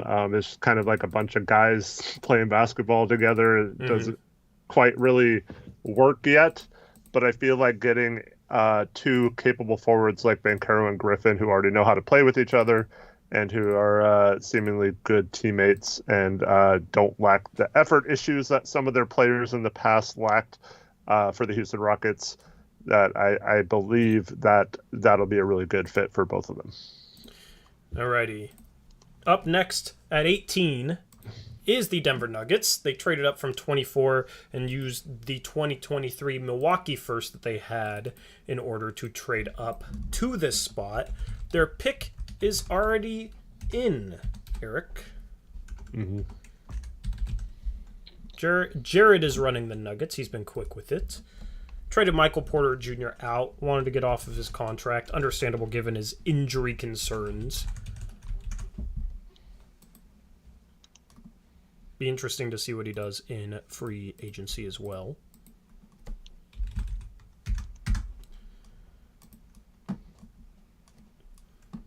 And with the 18th overall pick in the mock-off season draft, the Denver Nuggets select Ochai Agbaji, the wing out of Kansas. Do you like him trading up to get Agbaji? What do you think of Agbaji's fit in Denver? When he traded up, I was like, man, that's a steep price to pay. But I am going to reverse my stance. I love this fit for Agbaji. With Jokic's passing ability, Agbaji's cutting ability, and potential three-point shooting ability. And then also just, I mean, he's a good defender at the guard. They haven't really had a big shooting guard in a while. They've been trying to run it with a bunch of, like, average to mediocre type guards. And Agbaji's ready, I think, plug and play right away. And if Murray's healthy, him and Murray in the backcourt, along with Jokic up front, I really like this a lot. Yeah, I agree. Really solid trade, in my opinion, for Jared. Good job, Jared. Addressed a need. The thing is, though, I mean, the Pacers, they could still get, a player for their future at 24. There's still a lot of good players on the board, too. So it makes sense to add an asset for them as well, because Agbaji wasn't really a good fit for them with getting Sharp early on, and they still have Duarte and stuff like that. So I think this is probably a win-win for both teams now. Yep, I agree. So Indiana goes down to 24. I will update this on the sheet, Eric. I will put Denver at 18, and I'll put Indiana at 24. And I will also update Washington as well. And then we will move on. Up next is the Toronto Raptors here at 19. After that is Gary and the Spurs. Should probably message Gary early. If Gabe's in here, he should text him. I don't know if Gary is here, so just want to make sure. He said he was going to be paying attention earlier today. Cool. I don't know if that's still the case, but yeah. I'm just trying to make sure he has 2 picks coming up at 20 and 25. All right, and then OKC went down to 20. Or no, went down to 12. No, they went up to 10. I'm tripping. Okay, there we go. Cool. So, now we got Toronto on the board, which is Zacho. This is part of the OG trade. Cool. Yeah, he traded OG, got the 19th pick back. Didn't really love that trade for him. He traded out Pascal Siakam for Rudy Gobert, so I think he had a really nice 3-5 lineup with OG, Scotty Barnes, and Gobert. I don't really know what the reasoning was behind trading OG, but you got this 19th pick to make something happen. And we'll see who he takes.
All right, Zacho's pick is in.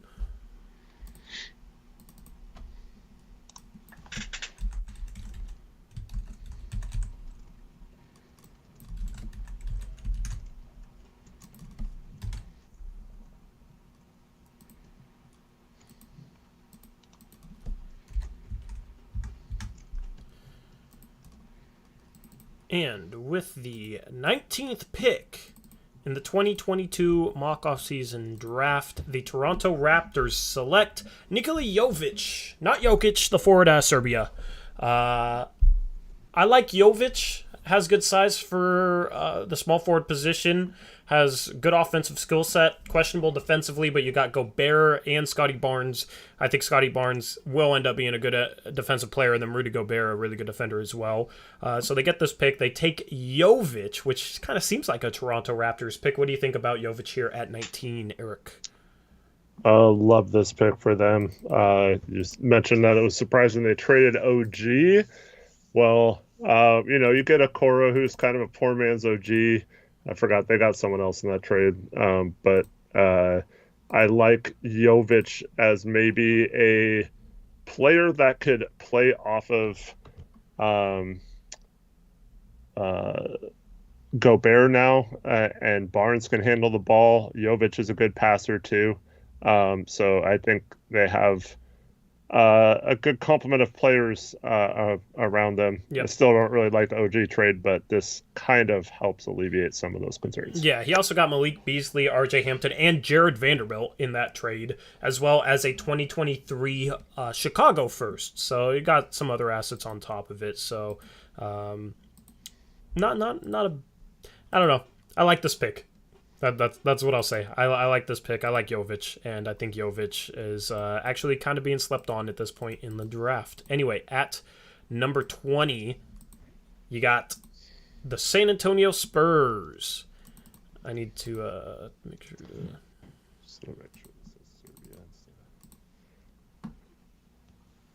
Yep. He's not from France. Who said he was from France? Oh, your list. Oh, did I? Must have been yeah, that was a mistake. Yeah, he's from Serbia. He's just like Jokic. Just like Jokic is.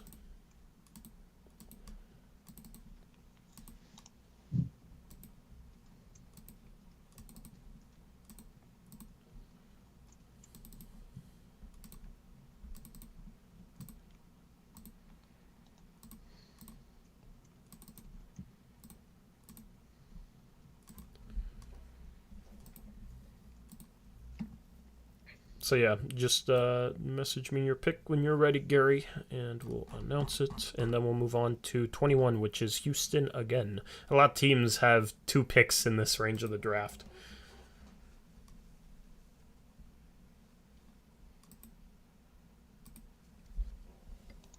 Okie dokie. Let me put this in.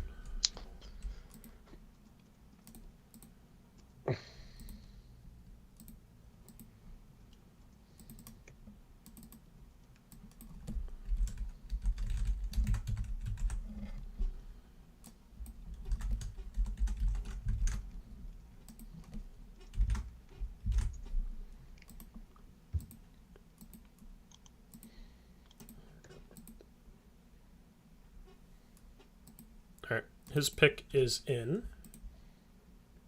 And with the... Was it on Brooklyn now? No, we're not. Yeah, I need to update that graphic anyway. We're at 20, not 23. Same colorway, though. With the 20th pick in the mock offseason draft, the San Antonio Spurs select Kendall Brown, the forward out of Baylor. Kendall Brown had some top 10 buzz earlier this season, slipped down draft boards. He is now currently being projected from about this pick on into the early second round. Very solid athlete, good defensive player. Offensively, he's very raw. Did not shoot the ball well last year at Baylor. That is definitely a question mark with him.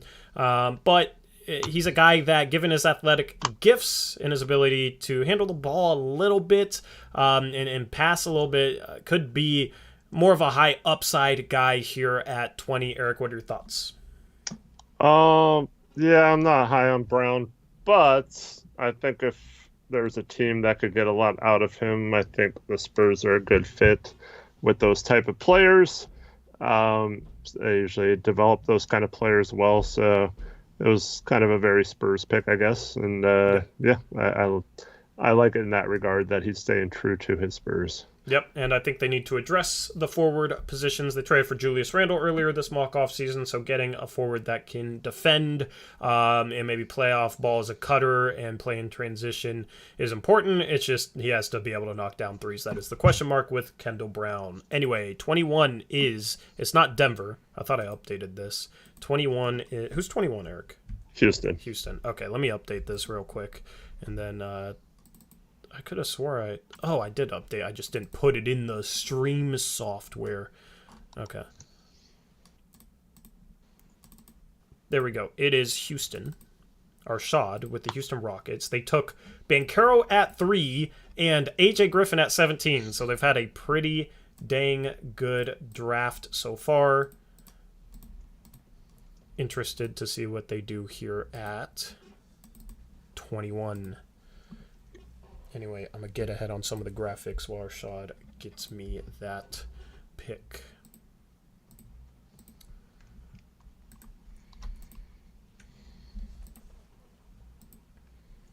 Up next is Utah, who traded Precious Achiuwa, who they got in a previous trade, for the 22nd pick, as well as Goga Batadze. That trade went through earlier today.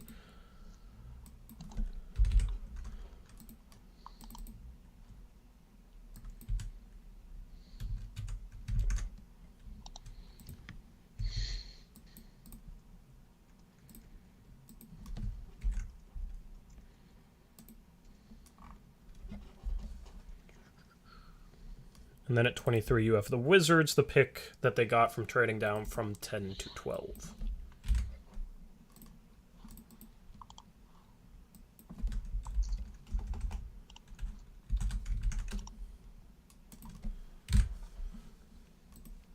It's always fun to look back on these drafts, like 3 years after the fact, because then we know more about each prospect. So, we give our opinions now, but... if you're right 3 years from now, I mean, the proof is in the pudding, right? That's also why I put the person's name, even though it says what team they are, I put the team as well, because looking back then, if they change their name or a year from now, they won't have the Rockets next to their name or whatever, so we can still see who the pick was for. Yeah, that makes sense. Definitely makes sense. I should have thought of that in previous years, because, when you look back at previous drafts, you're not able to see, so good thinking, Eric. At 24 is Indiana. They traded down, so I just want to get a little bit ahead graphically here, and then 25 will be San Antonio again.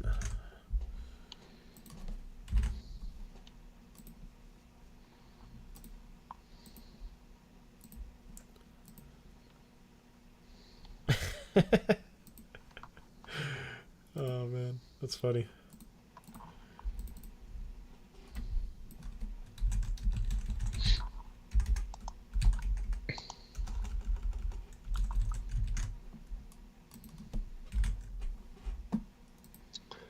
Oh, Mac, we can't spoil our things and like that, our sleepers. Yeah. Well, if you want to hear us on stream talk about the draft, subscribe to our second channel, which is our streaming channel, which I think only like 30% of our subscriber base is actually subscribed to. It's Blazers Uprise Live, link down in the description box below.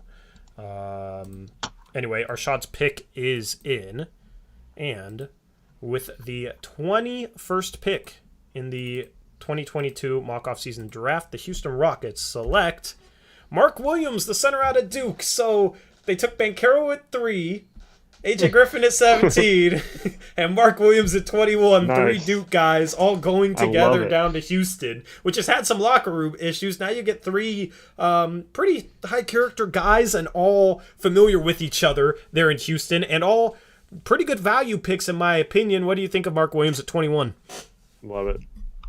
That's a great pick at this range. Mark Williams, I think, is another one of those guys that some teams will regret passing up on. And, I think he's a good fit for there. I mean, I know they got Shingren last year, but they're 2 very different types of centers, so you have a dual threat there. and hopefully one of them pans out as your center of the future. Yep, agreed. All right, let me get this graphic in for Utah before I switch to them. There we go. All right, up next is Utah after Mark Williams gets taken by the Houston Rockets. Utah traded Precious Achiuwa for this pick. Traded Precious Achiuwa to Chicago. What'd you think of that trade, Eric? Another weird trade. I don't know. I don't want to pile on too much. Yeah. But we do tell people not to take any of this personally before they show up, because part of it is us analyzing their moves for better or worse. So, you know,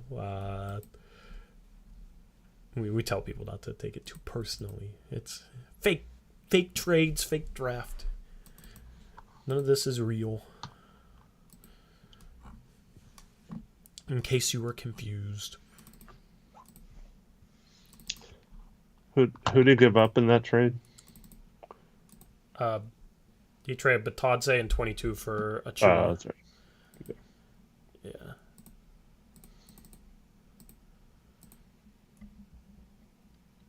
Okay. Yeah. It's not bad value, I guess. I just don't understand why he targets Goga in a trade and then needs someone different later. When Goga originally made no sense in terms of what he was looking for out of his centers, and the reason why he traded Vucevic. I think his mock offseason would have been perfectly fine if he didn't trade Patrick Williams for Kyle Kuzma. Mm-hmm. And I tried to warn him before he did that. Yeah. And he insisted on trading Patrick Williams, which I didn't understand. But,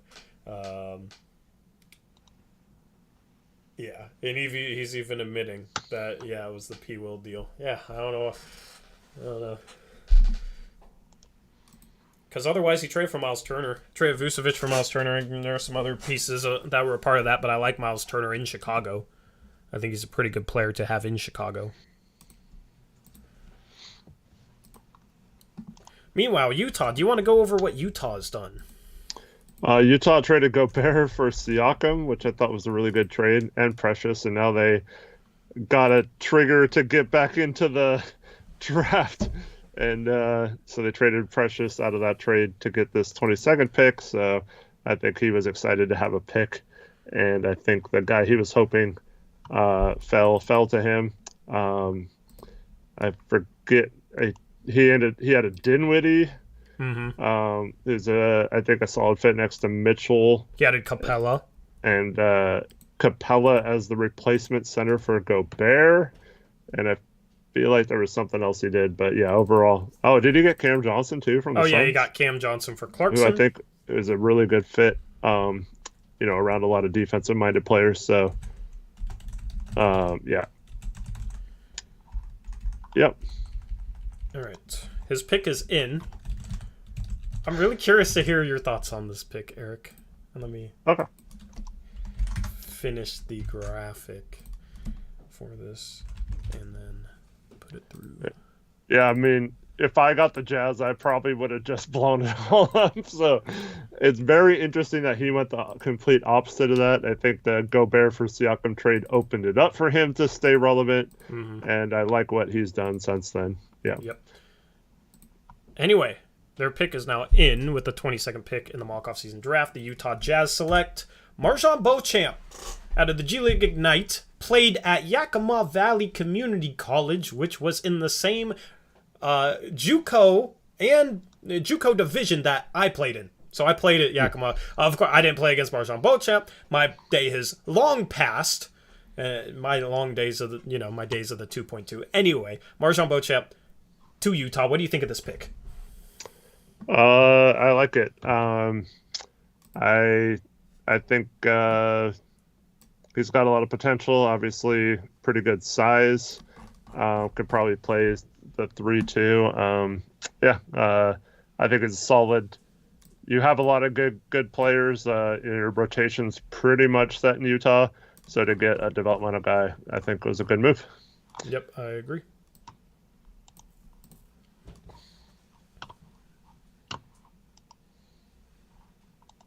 All right, up next is Jackson with his Washington Wizards, traded down from 10 to 12-23 and got Jalen McDaniels in that trade as well.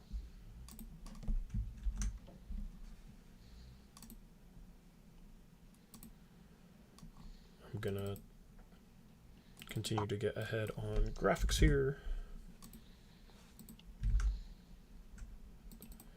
Then after Jackson, you got Indiana, then you got San Antonio, and then you got Orlando.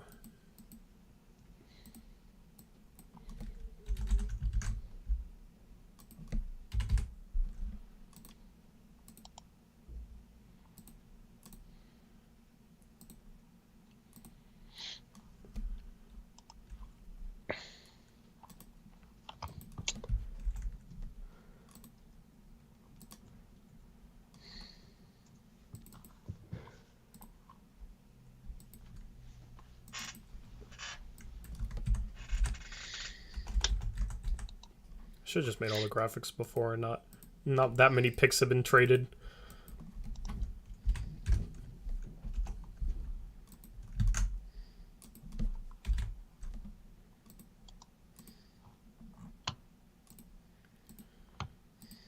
Anyway, yeah, Jackson's in here, so don't have to worry about that.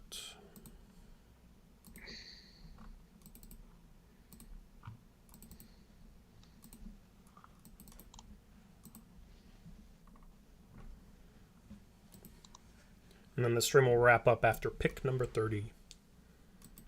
And then the second round will be taking place in our Discord.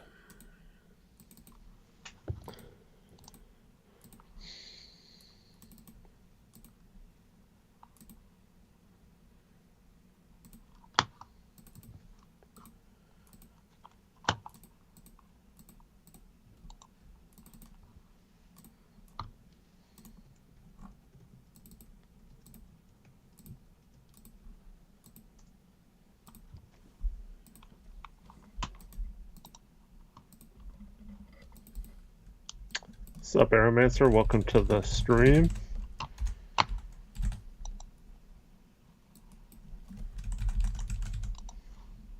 What's up, Aeromancer? Jackson's pick is in. Up next is Thomas Saransky.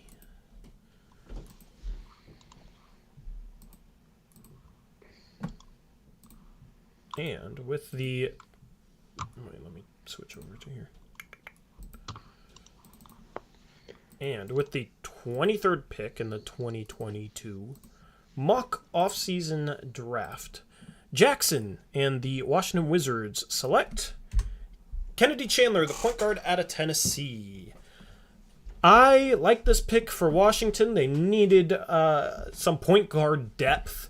I like Kennedy Chandler a lot as a player. Size-wise, doesn't stack up super well, but decently athletic, can finish around the rim, developed, shot the ball well late on in the season, if I recall correctly. Just kind of an all-around point guard. Was a better defender than people thought he would be at Tennessee as well. So I think this is a very solid value pick, a pick at a position of need, and I do like Kennedy Chandler as a prospect. Eric, your thoughts? I like Kennedy Chandler too, but I mean, I can't really get into it, but I feel like taking him over someone else is not the best pick, but maybe he views that other person as more of a combo guard. Yeah, I mean, I could see, I don't think it's, I have both these guys, the guy you're talking about and this guy, kind of rated the same. So I don't mind taking Chandler ahead of him, to be honest.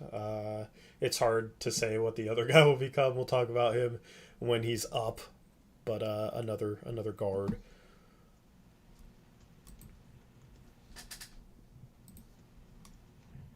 Anyway.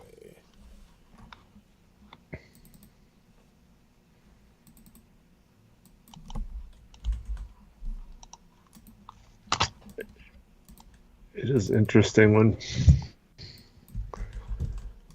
When what? I mean, I don't want to I don't want to share too much information, but when someone says like, "Oh no, someone fell to me that I really want," I'm not interested in moving off this pick, and then they reach for someone who probably wouldn't have gone for a few picks. It is but you got your guy, so that's all that matters, right? Yep. Up next is Indiana, who traded down from 18 to Denver, who had 24 and a 2023 Milwaukee first for him. Thomas Saransky is now on the clock. He took Tari Eason and Shaden Sharp earlier in the draft.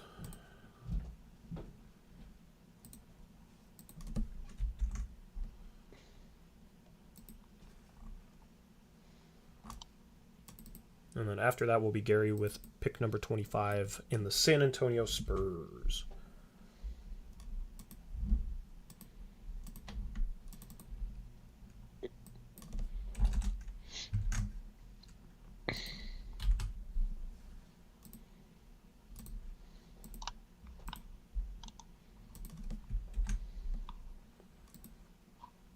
This pick was initially traded down to Milwaukee initially had it at 24, traded down to 29 and 50. 29's been traded multiple times. Most picks in this range have been traded.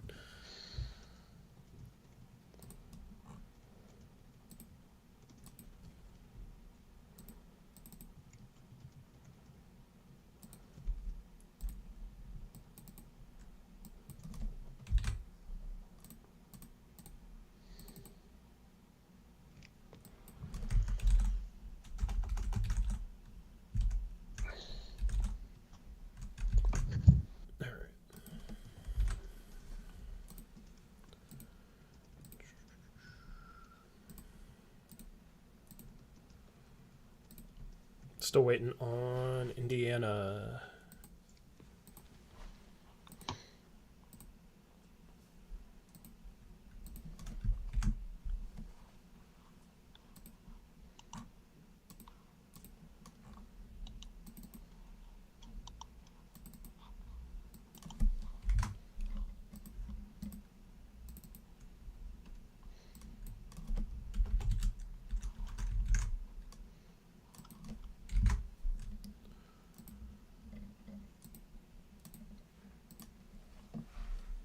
Has anyone traded for the GOAT Keljin Blevins? He's a free agent, Wampet.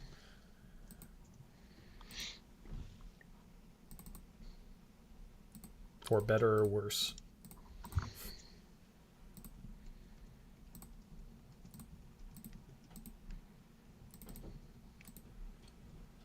Anyway, I finally got the graphics pretty much done except for the picks.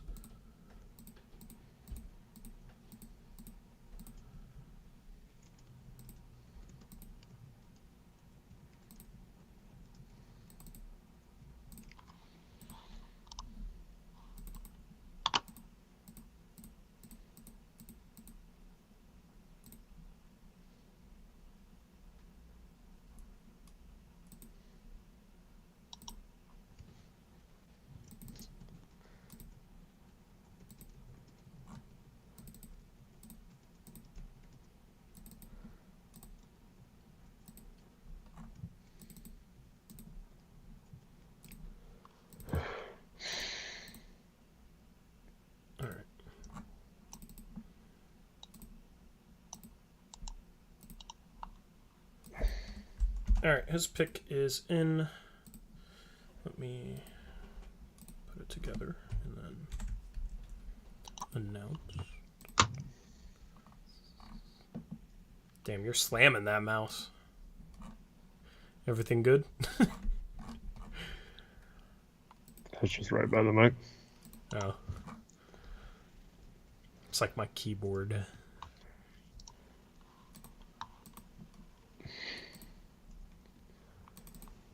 Took me way too long to find the Indiana graphic.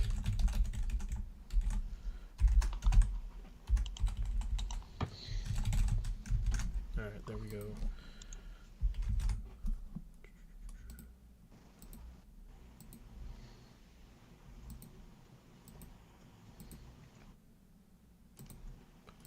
And finally, with the 24th pick in the 2022 mock offseason draft, the Indiana Pacers select Christian Coloco, the center out of Arizona. So they trade down from 18 to 24, get a future first via Milwaukee, and take Coloco, who's a guy you like a lot, Eric. Great pick for them. Found their Miles Turner replacement. And I really like Coloco a lot for Indiana. Fits in with the rest of their draft, home run draft for Indiana, I think. Yep, I think so as well. Tari Eason was taken at 14, Shaedon Sharpe at 6, and then Coloco here at 24. They traded down, I think, with their eyes set on Coloco, and they got extra value out of trading down. So shout out to Indiana for that. Good job, Tom Saransky. A win-win trade there for Denver and Indiana. 25 is the San Antonio Spurs. Gary is back up with his Spurs. And then we got Orlando.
All right, I'm finally done with everything.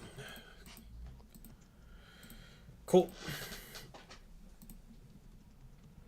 Now I can look at chat.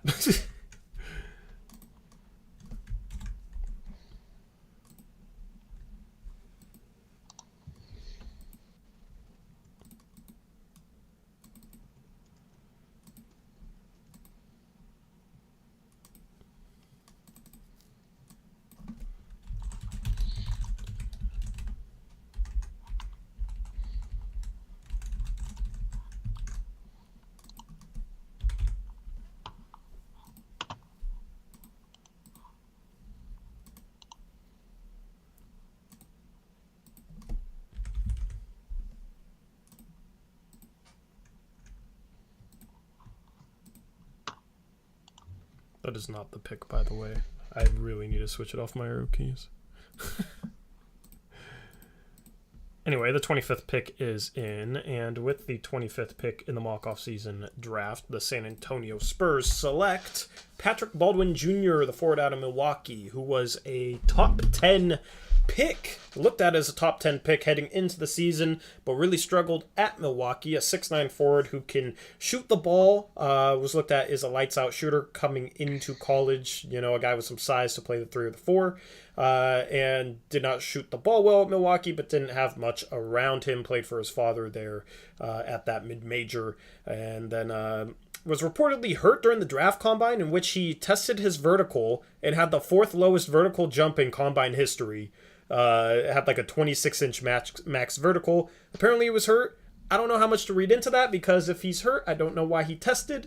Could just be some damage control, and I don't know. But a guy with some size and some shooting ability, so hypothetically he has some upside, but definitely some red flags on top of that. What is your opinion about Patrick Baldwin Jr., Eric? Yeah, another person's kind of don't really have a good feeling about, but Spurs are loading up on guys that have potential heading into the season, just hadn't panned out yet. And I think that's sometimes a smart strategy. Just hope that one of them turns into that player that was projected at the beginning of the season. And so I kind of like it. Yep. Some more forward depth there in San Antonio. Up at 26 is Orlando, who had the first overall pick and took Jabari Smith. Orlando is being ran by Andrew Miller.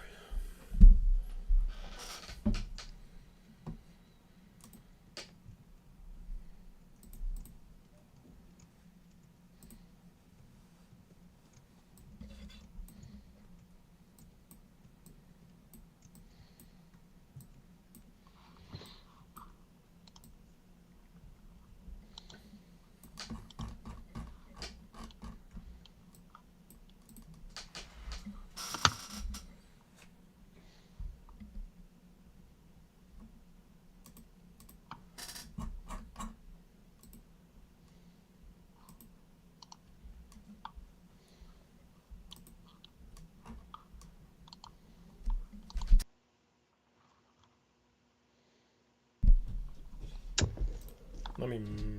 Dro, just to reiterate this once again, if a player is not drafted, he will become part of our free agent pool.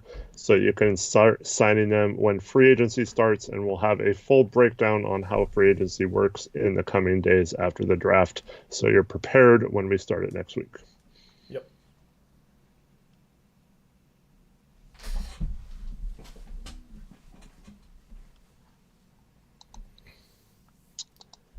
Did Andrew Miller?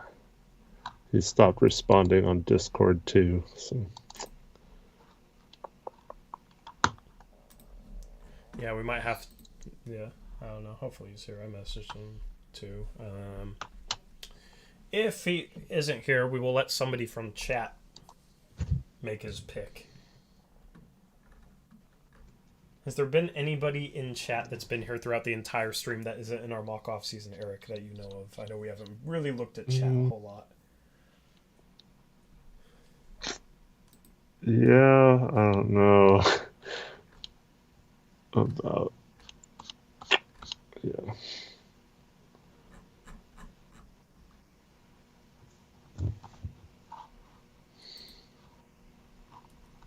How long do you want to give him?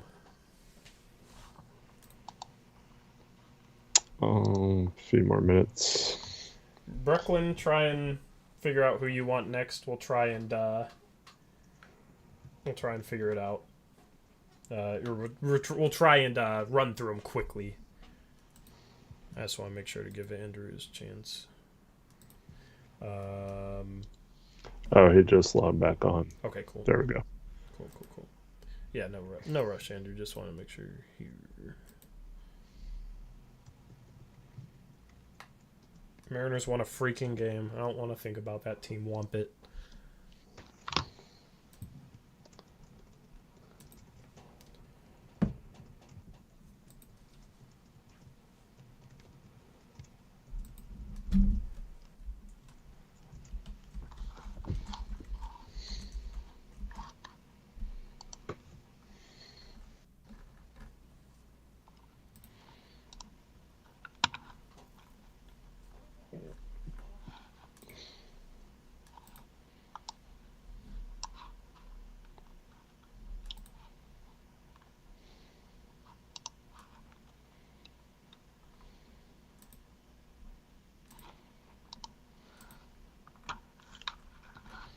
And then after that will be Zach at 28. And then 29 is Evan with the Bucks.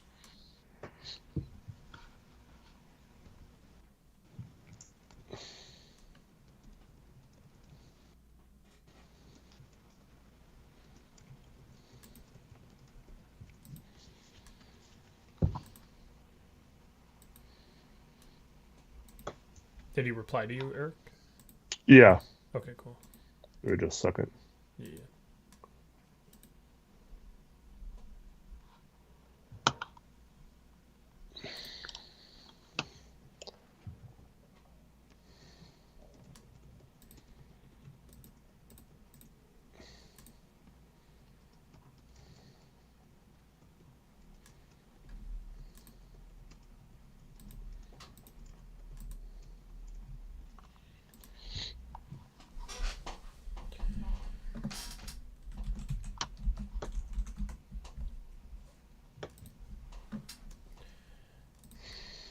Okay, this pick is being traded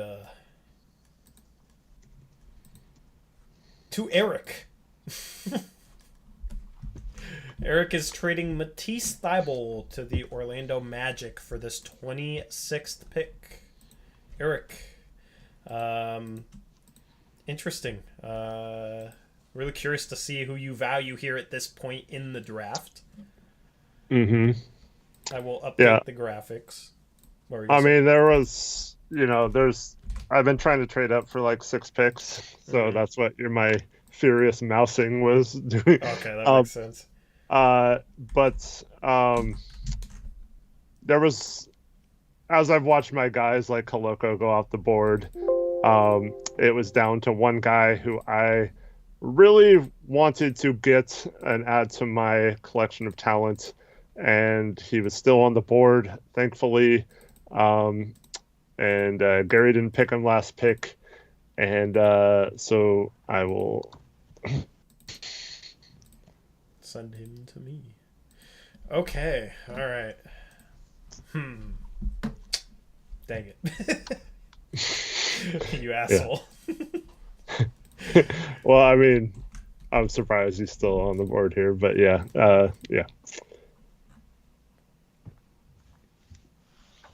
Okay, well, let me find your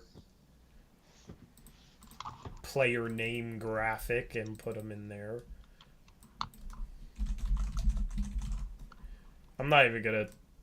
I'm just gonna say I like this pick. All right, I'm just gonna make this efficient. I like this pick for Eric, and I'm just gonna let you say the rest. All right. All right.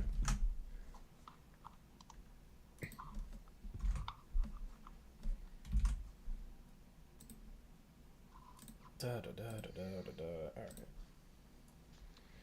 So, save. Okay, with the 26th pick in the 2022 mock off-season draft, the New York Knicks select Leonard Miller, the forward from Canada. Eric.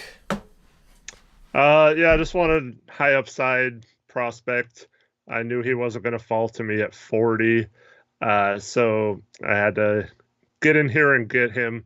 I feel like with Tibbs, he's going to be the exact kind of defensive player specialist that he needs to make his defense get back to where it was a couple years ago. And we've gotten rid of some of the bad defenders on our team. I know we gave up Thibault, but we take Brana and we have stuff quickly. We don't really have a lot of room for guards on our team right now.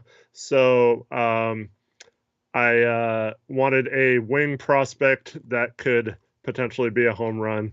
And I wasn't afraid that if he's a bust, oh, well, I didn't really give up that much. I traded Cam Reddish for Thibault and Shake Milton. I ended up getting off of Shake Milton for a future second. And then now I trade Thibault for who I think is a much better long-term prospect and fit on our team. Yep, I like the upside swing with the third pick. Good pick, Eric. Thomas Oransky said he called it. At 27, you got Brooklyn, who is being ran by Ash, a.k.a. Parsa. So let me know who you want, Parsa.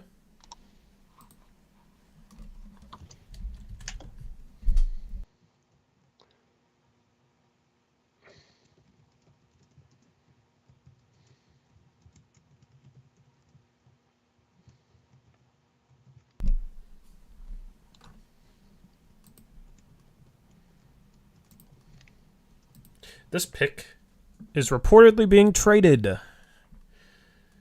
See, this is why I didn't finish the graphics, because I got to remake them. Right when I was like, okay, I'm just going to finish the rest. Here we go with the trades. I like it, though. All right. Yeah, send me the trade. Send Eric the trade. We obviously have to make sure it works.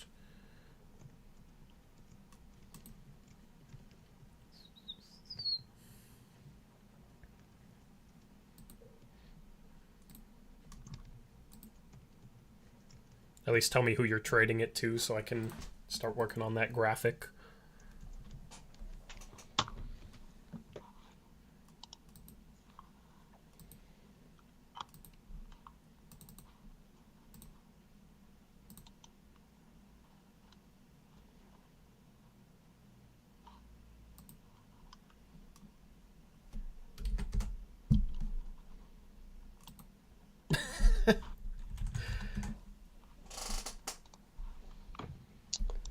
Did he send you the trade yet, Eric? No. Guess who it's being traded to? Jackson. No, good guess, but Jackson said breaking news: the pick is being traded. So who's trading it? Oh, Parsa. Yeah, Jackson wouldn't trade with Parsa, right? I'm just kidding. All right. Yeah, that's an interesting trade.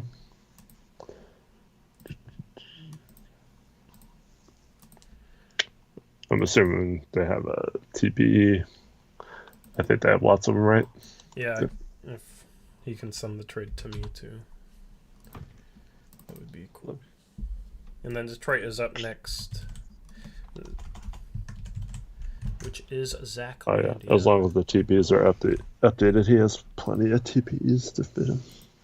Yeah. Can you forward it to me? Because he won't. Yeah, you send it to me, Eric. And then yeah, the guy who traded for said pick, send me your pick. Okay, so Brooklyn is trading this pick down. The 27th pick goes to OKC, who trades Brooklyn the 34th pick in Jeremiah Robinson Earl. OKC's drafted a lot of forwards in this draft and move off Jeremiah Robinson Earl to trade up 7 spots. What are your thoughts, Eric? I mean, it kind of depends on who they pick, but it's a lot of rookies. How many players have they taken so far? 4. Yeah, it'll be 5 first-round picks, which might be a record.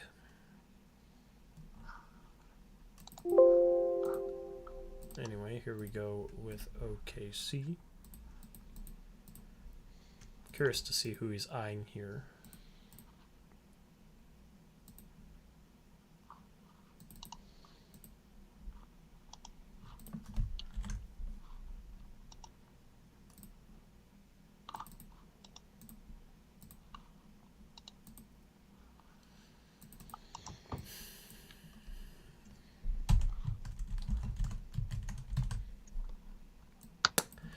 I'm annoyed. Nothing. I'll say it after I announce it. Damn.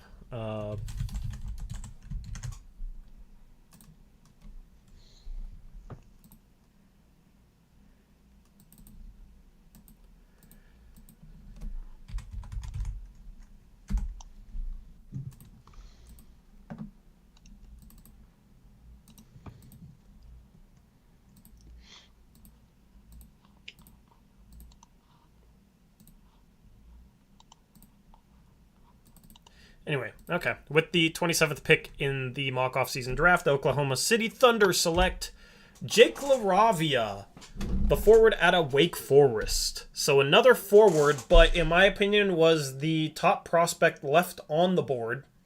This was a guy who I honestly was hoping would fall to Charlotte for me at 32.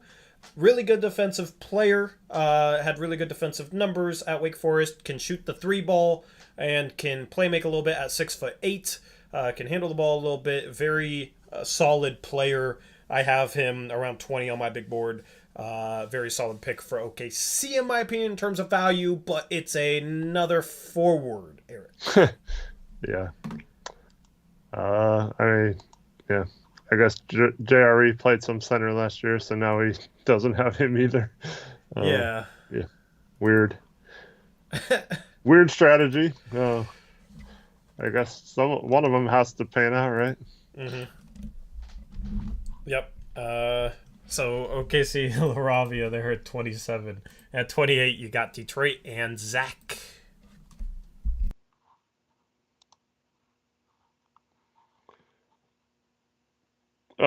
We have a trade with the 28th pick. Okay. The Detroit Pistons are trading the 28th pick to the Portland Trailblazers. Ooh. Who give up 2 future seconds in the deal. Okay. Just to get the 28th. Something spicy here for Portland. All right. Keeping the people entertained.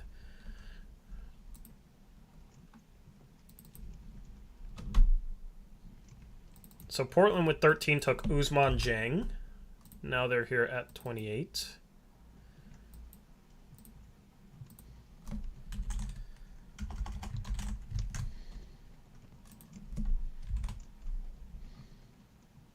And let me just say, I mean, if you can get a first round pick for 2 future seconds. I think that's a good move. Yeah. Pretty much every time. Yep. Yeah. So Especially in this draft. smart move by Embarking Box. I don't know if Detroit's just trying to avoid salary or something, but yeah. All right, waiting on Embarking Box, and then we'll have Milwaukee, and then we'll round things out with Chicago.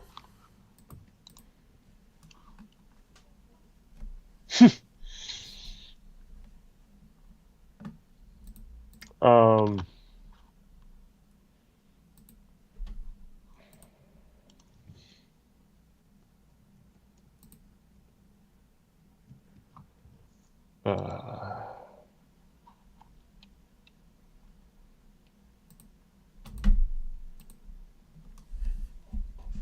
Ben, I don't understand how it means that at all. Can he? What do you say? I can't reach out right now. Anyway, this pick is in. Interesting.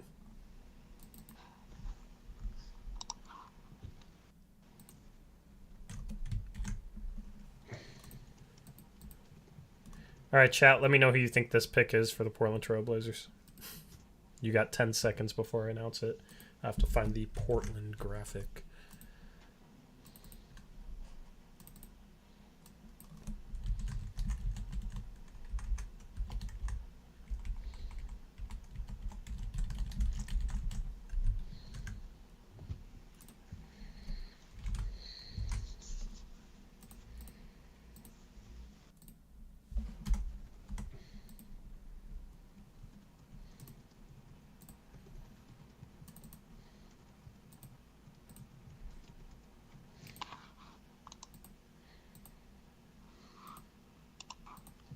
Let me just say this is the definition of an Olshey pick.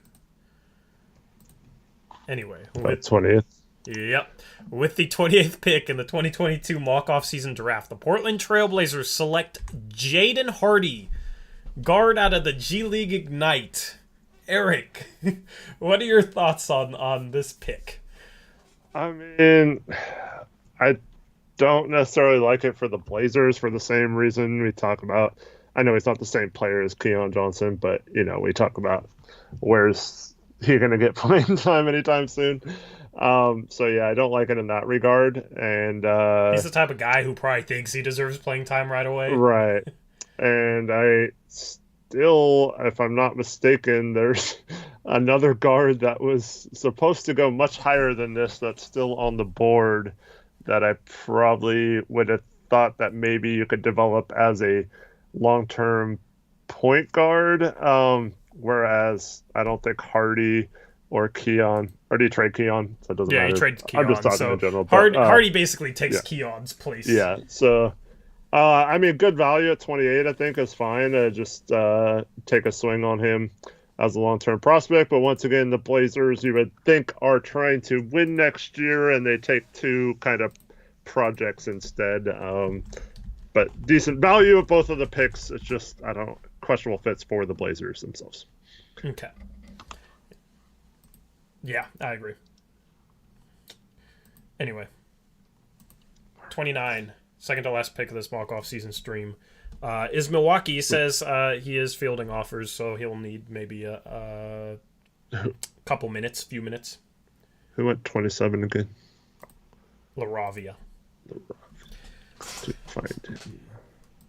I also have a trade to announce for myself. Let me just wait and see here. Do you want to wait till the pick comes up? Well, I'm 32, so we're not going to do it on stream. Oh, I meant, yeah. So that's why I was just going to announce it now, if that's cool with you.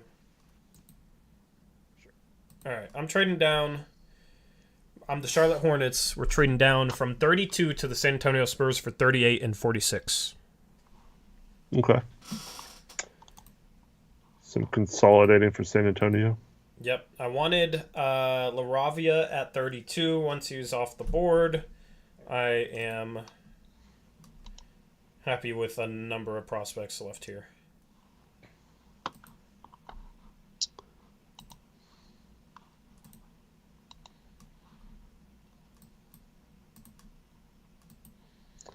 So there was a trade agreed to here for this pick, but it did not work Oh, financially. So yeah.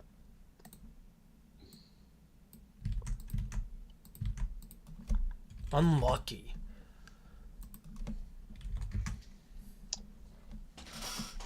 So yeah, just for people who are still kind of unsure about trading, unless you have a trade exception listed on your sheet big enough, or if you add 100,000 to it, it's more than the contract. You can't just trade for a player without sending out matching salary.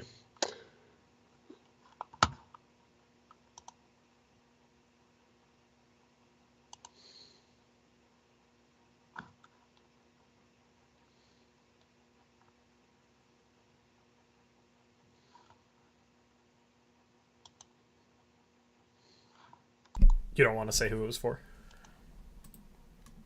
I can't. It's not a finalized trade. Well, you could leak the discussions. No, that would be highly immoral. They could leak the discussion. You're calling Woj immoral? He wouldn't say, "Oh, so and so teams tried to trade for this guy, but it didn't work under the CBA, and their GMs didn't think of that." Like, such and such teams have been discussing a trade, and then we'd also know like the 36th pick by now as well.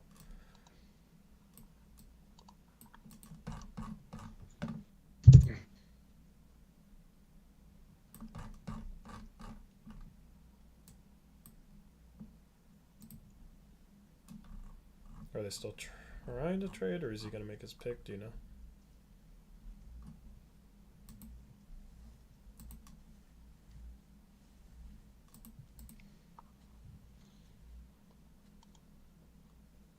I don't know what's going on. That's the last I heard was you have to send back a player with the close to that salary for it to work. Okay.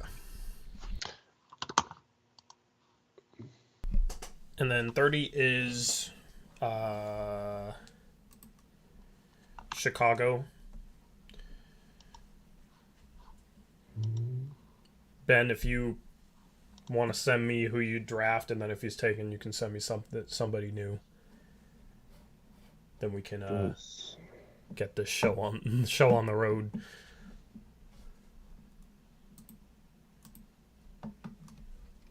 And I can make the graphic like early, so it'll be easy.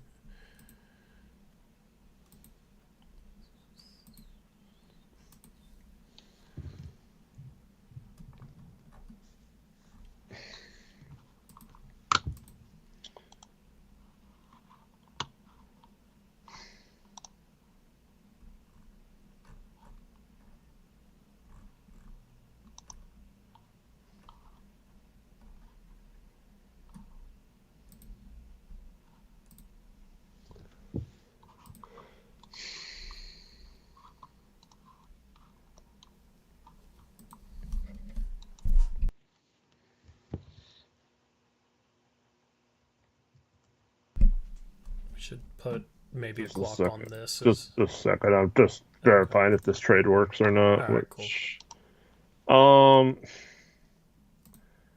All right. So we have one of those trades that's going to have to be agreed upon now.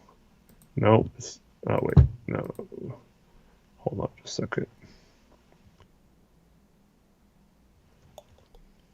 I'm forced to do some quick math. Hold on.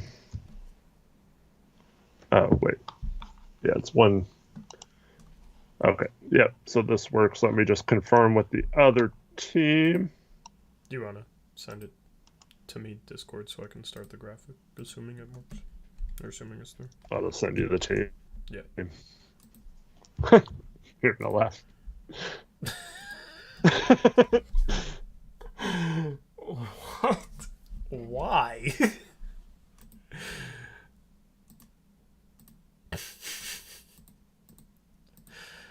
This is I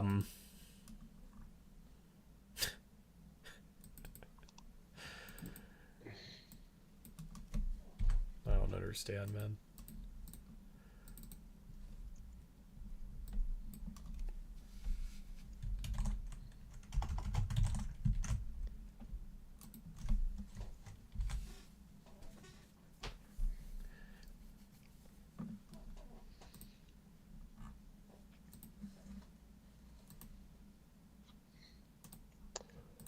All right, confirmed.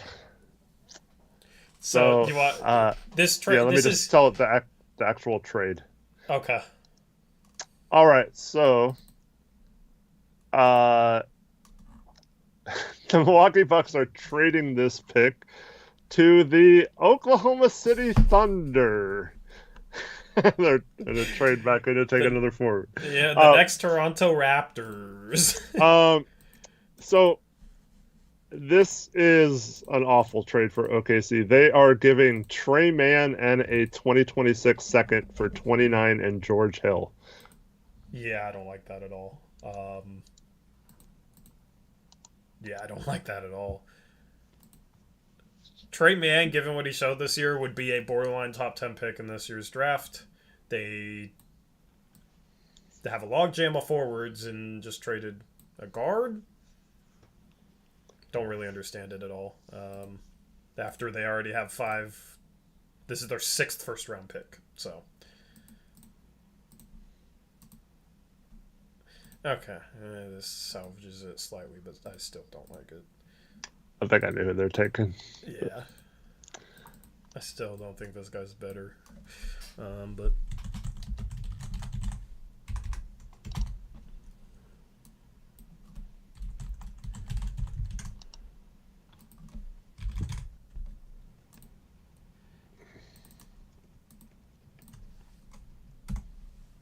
really good get from Milwaukee. They needed like another shot creating guard off the bench, in my Heck yeah. opinion. Especially a guy that could maybe play both guard spots. And Trey Mann's really, really good pickup for And they have the defense to make up for it if his defense is lacking. Yep. Evan makes his first trade involving a player. Last team to do so. And it's a good one. Jackson trying to poo-poo Trey Mann. Is It was he? wildly inefficient because of that. He had like no help for the last half of the season. I don't know. It's kind of a hard ask of any rookie that's not. Yeah, I mean, it was Anthony efficient his rookie year? Not really.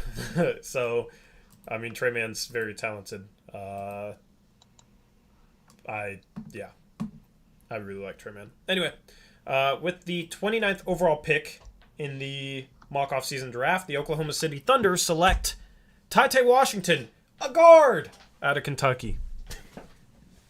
Yeah. It's not a forward. At least they took a guard, and that's going to replace Trey Mann. I mean, I mean, there is a you get chance that lottery Ty value. Washington could be better than Trey Mann long term, I guess. Yeah. So this is something where, you know, if we're looking back in 3 years, maybe this looks like a good trade for him. Mm-hmm. But, yeah. Yeah. I mean, Ty should have probably gone to a couple of other teams prior to this. So, yeah, good value at 29. We got so many rookies now. It's, yeah. And they're not necessarily super high upside rookies. It's just kind of weird. Yeah. Yep, I agree. But at least as a guard. They're not going full Toronto Raptors. This will be their Van Vliet, I guess. Anyway, at 30, you got Chicago. Last pick that we'll have on stream. The rest will be in our Discord. The link in the description box below. And this pick is also being discussed in trade talks, so we get to wait some more, Eric. All right. Who's up right now? Chicago. Chicago. And then we're going to wrap up the stream after this. Thank you if you've hung out with us for this mock off season draft. Like I said, description box below will have link to our second streaming channel where we'll go through like 60 pick mock drafts, obviously a lot quicker than this. And then we will we stream Mondays, Thursdays, 9:30 p.m. Pacific Standard Time over on that channel. So definitely go subscribe to that. Let's hit 2,000. We're close. And then Discord, go join it. Link in the description box below as well. Anything else for the outro? Because I'm just gonna do the outro now before this. Yeah, just to warn everyone, I'm gonna have some responsibilities and I have to drive home still, so I will not be around for the first little bit of the second round. If anyone has any questions, I'll try to answer them as soon as I get back. Yep. So send everything to me at the start of the second round.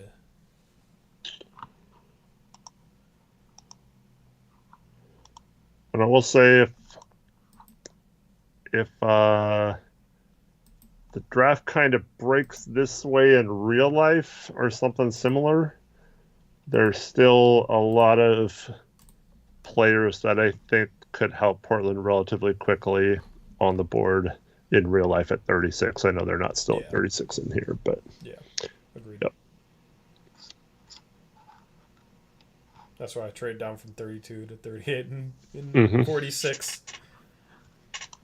Because I like a lot of the players left on the board at this point. Trace Jackson Davis went back to school, right? We should take him off. Okay, yeah. We should take him off. What's the deal with Juzang, too? As far as I know, he hasn't gone back. Hawkes did, but he hasn't. Yeah, Hawkes did. Yeah, okay.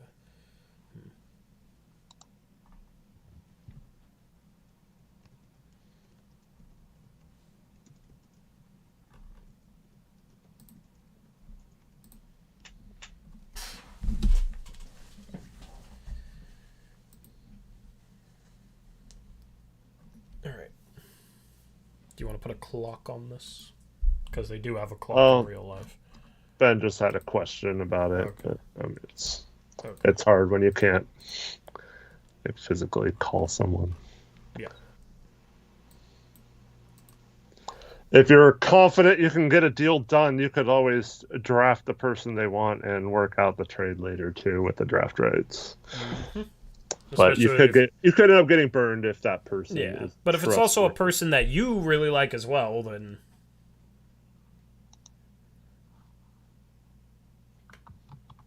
Carson shows up right at the end again. Carson just shows up for the outro. We've been straight for 2 hours 45 minutes. He did it right at the outro. I mean, come on, man. Just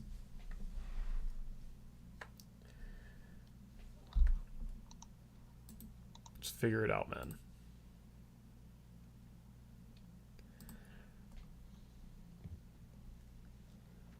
Ben, just quit like dilly-dallying around with your questions. No, you cannot trade for that player. He can't be traded. Oh, got you. He says been packing while you guys have been picking. So he did it on purpose. I thought you had a gift, Carson.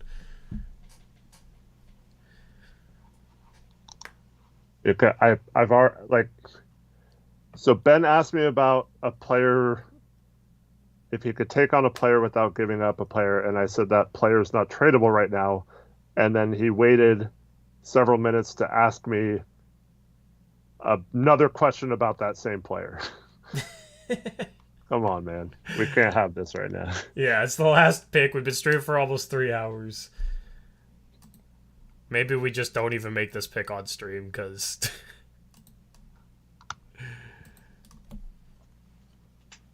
Alright, his pick is in. Cool. And it's a solid pick. I think. I don't know if he's keeping it or not. Yeah. Let me open his... Why didn't I do this before? Let me open his player name template and type in this name.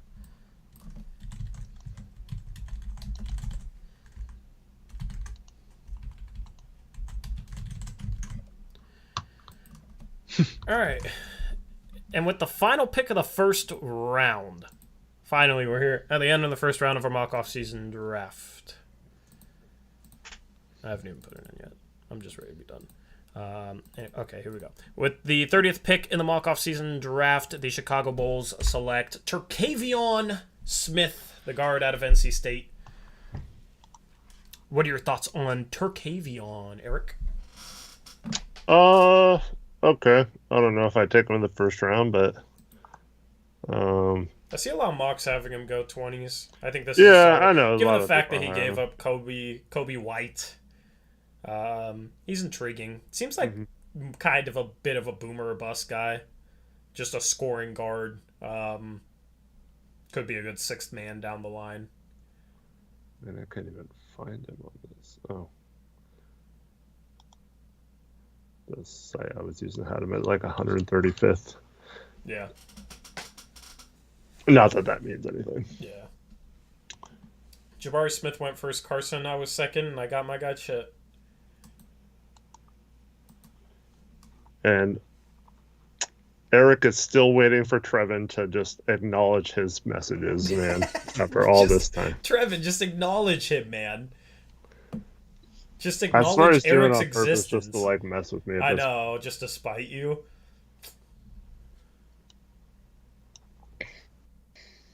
All right. Anyway, that wraps up the first round of this mock draft. Join our Discord, like I said. Link in the description box below if you want to see our second round, which will take place in the Discord, just like the rest of the mock offseason has. And we will have free agency starting in June for the mock offseason. We'll wrap things up around June 8th, June 9th-ish. Anyway, anything else you want to say, Eric? Oh, thank you so much for everyone for hanging out with us on a Friday night on a holiday weekend. And, like Tori said, join our Discord if you want to follow along with the second round if you're interested in that. Second round we don't really has already been made. we don't really like push people to make picks very fast. So if you need to go to sleep or whatever, just let us know that it's going to be a while. Once again, just be like, I have pick 40 coming up. If it's me, I'm not going to be around for the next half an hour or whatever, or I'm going to bed. I won't be awake for 8 hours or whatever. And then we know for sure. So we're not going to like push people too hard, but just as long, it should go pretty fast. We should finish it sometime tomorrow. Yep. Speaking of fast, Aeromancer had the 31st pick with Atlanta. He's selecting Andrew Nembhard from Gonzaga. Anyway, that wraps things up. We will catch y'all. What's today? It is Friday night. Yeah, we'll catch you. Yeah, it's Friday night. I completely forgot what day it was. That's what happens when you stream for this long. But we will catch you guys again live on Monday. We'll probably have at least 4 videos out. I'm going to start getting out some draft profiles twice a day, or at least that's going to be the goal. Just had to set things up with this draft today. So stay tuned for that right here on the main channel. Subscribe to the second channel, link in the description box below. And we're out of here. Until next time, as always, peace out. Go Blazers.